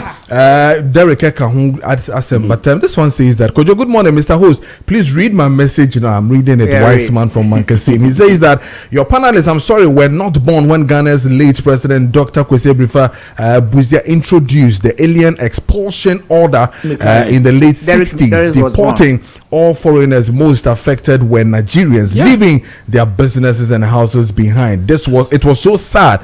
This South African thing is not the first of its kind. Wise man from Mankazim and Ediwe Ebaye. And this one says that we used to cry for them when watching Sarafina because they were being maltreated by whites. Now, not knowing it was because of their behavior, we should stop playing football and other games with them. Offense, Suta and Ediwe Ebaye. And then Eric is talking about calamity issues. Okay, so Eric, what do you know? 1 minute. Let me see my known just a minute on this one. After you run the FCC and your time national sports for them, mid for action. Same issue. Yeah, any other issue you want to deal with? I mean, just a minute. Anything you want to, deal with? Okay, so if you really want to deal with any other matter, say Masama Kwanyo, say issues with light, anything you want to talk about, So I say, my allergy force in could do this one. And gender ministry, no. Okay. It was about child trafficking. Okay. Now we know sports. You say no. Omo fa football ne agokansia hodumo. Okay. Say bia soccer teams no. Team ka say bia ye boa mo ne de makwa abechi ye be sign mu say nti we ne nipa na kodu Abidjan Cote d'Ivoire. Any Sunday man gender ministry so my record cases be bra. Okay. Kwada na no so ti case bia branch bia no so ye ko South Africa sa oba na wa fidi mo. Na afi ni organs ye yi bia free mo no so ye promise na adwuma nti o say me ye de da ho. Okay. No be afaso kwa na ya chencha nya de afi nya na esika kokko obi on ma odu tu kwa hwe sika wutua na 50,000 enkwa abichire to because odu betu kwa UK Canada na say 50,500 meter na oboa obra kwa ko ja Abidjan onu oja okwa na afi odu ye adwumaden modern slavery. Yes, modern slavery. Ye best say me ni na ho na ye see pa akwantu no ti be kan be siso okay say ede ya o manye ye kra nipa betu kwan ene sanity ne mum akwantu bi onu man ka otu me mokra didi anka metimi achia quick one say na wo hwe mata na nbe be mfidi ba say me ye former muslim na me ye muslim na mjaa me ko kakra na mjaa na masa akwa so nti ye kakra message me ede ya me wale alaji na my second wife ti me nya alaji bia o second wife am the first wife nya na be advert ti ya ne second wife no me sa akwa nkremo nti na ma start me chia me wo fa alaji dusu akogiri okay o wetimetim Lumba Junction okay ajia ni mabusu afo mo nkrebo nyina me chia mo bi nkoma adwura mpe ona boba Abrahima ona bo Salisu Bamba na 5 minutes no fa nyina afo mo nkrebo nyina ana ko ba ajia la misi me chia mo nyina mate baby mamintu general quick one asamba kwa meka say nsuo to a eyiri na general aya na areho unim say graphic April 18th 1960 ensuyiri no eba wakra ha circle ha nyina yiri ye ebesina yentumi nya engineers fo bia circle da so eyiri eso ye okwa menkoma University of Science and Technology eso ye Institute of Engineers man mu the engineers akeso anti Ghana na yenhwe ne ya plan ye ye ko de mechia alaji amprachum on epe UK youth organization na omam de nantwie akoma nzongofo bi me mo hodin eno anam ko cheye alaji ya chiao so when you spoke about the first flood since 1960 telegraphic April 18 1960 and now when the rains came to Accra circle this is 1960 Ghana we are lazy and so neda so yiri kache mami me samni ya miensa e bia 20 seconds okay na 1 minute okay yeah the kind me I was in South Africa in the year 2016 okay me ko South Africa 2016 okay na in Johannesburg na me I was there for 5 days okay many the country no because abrofo be boa hye man ye but omo ne ye no omo sunu omo ban no emwa amanfo say omo hye ase enye ne na ade a ye hye ase enye ne no yetimi jama ne ye esase yetimi jai okay na yedodo ye ho na Africa yetumpon me second issue tew oman ye chichi ni ye na so ye namu ide eden oman ye do Saturday a ekwan bi aso abloko so all in the name of yakwaje permit obi so oto ne bedi obi so we wie hairdressing or ton oman ye ye obi di bone ye ne ko piem court bone ne na da ho we di bone no yes the rules of justice guys what did the person so the people to kwan what this can 91,000 assembly wa court ya did this assembly to circuit court says what this can no I don't need a postpone or chani a postpone what ya blekuba ya did you say finally me be say me catch one man John Dramani Mahama say ebe we impano cho president wo de me ama yi no me couple papa enie me sra pa adidija ni mu na nanam ena sisi eba na djuguro mu a obi apoma twede hye no ntoma mu ya wankrofo bi a omo communicate very well ema ma yoko ni ba power now I am a journalist. Some people have reached me ebinum so mi so di omo din komo ebinum are in pains why because I'm a session for why you adwuma aboa ama yoko na ba power esa wo so nya enkwaya da etese binom come be fin kwanda three board so me na so Let me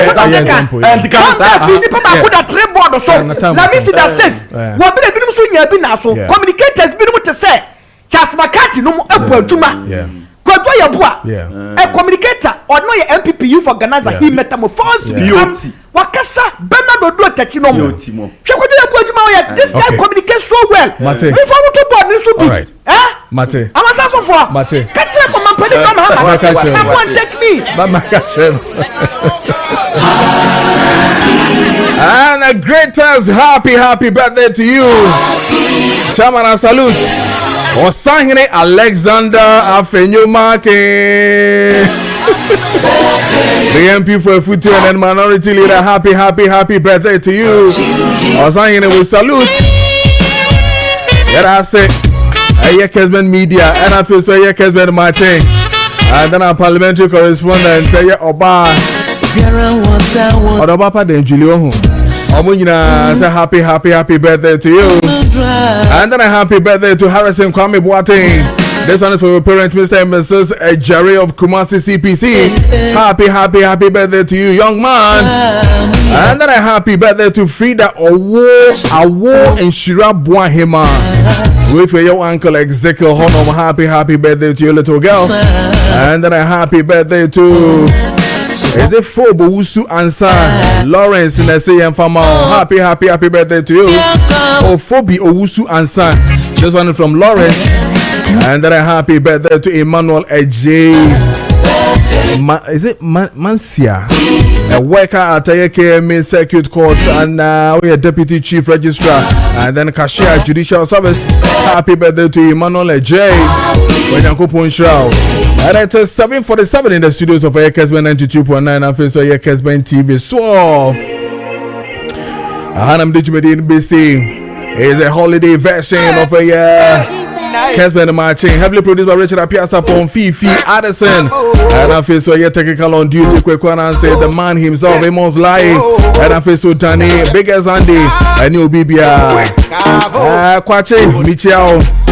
Middle BBR, we are back again tomorrow, same time. We're going to be here. Medina Masanson for Kojo Preko Dankwah. Hand you over straight to the Medford Action Tune from now to 2 p.m. I'm the Jumedia friend, Medford Action everywhere. Stick and say, don't be going anywhere. Have a wonderful holiday.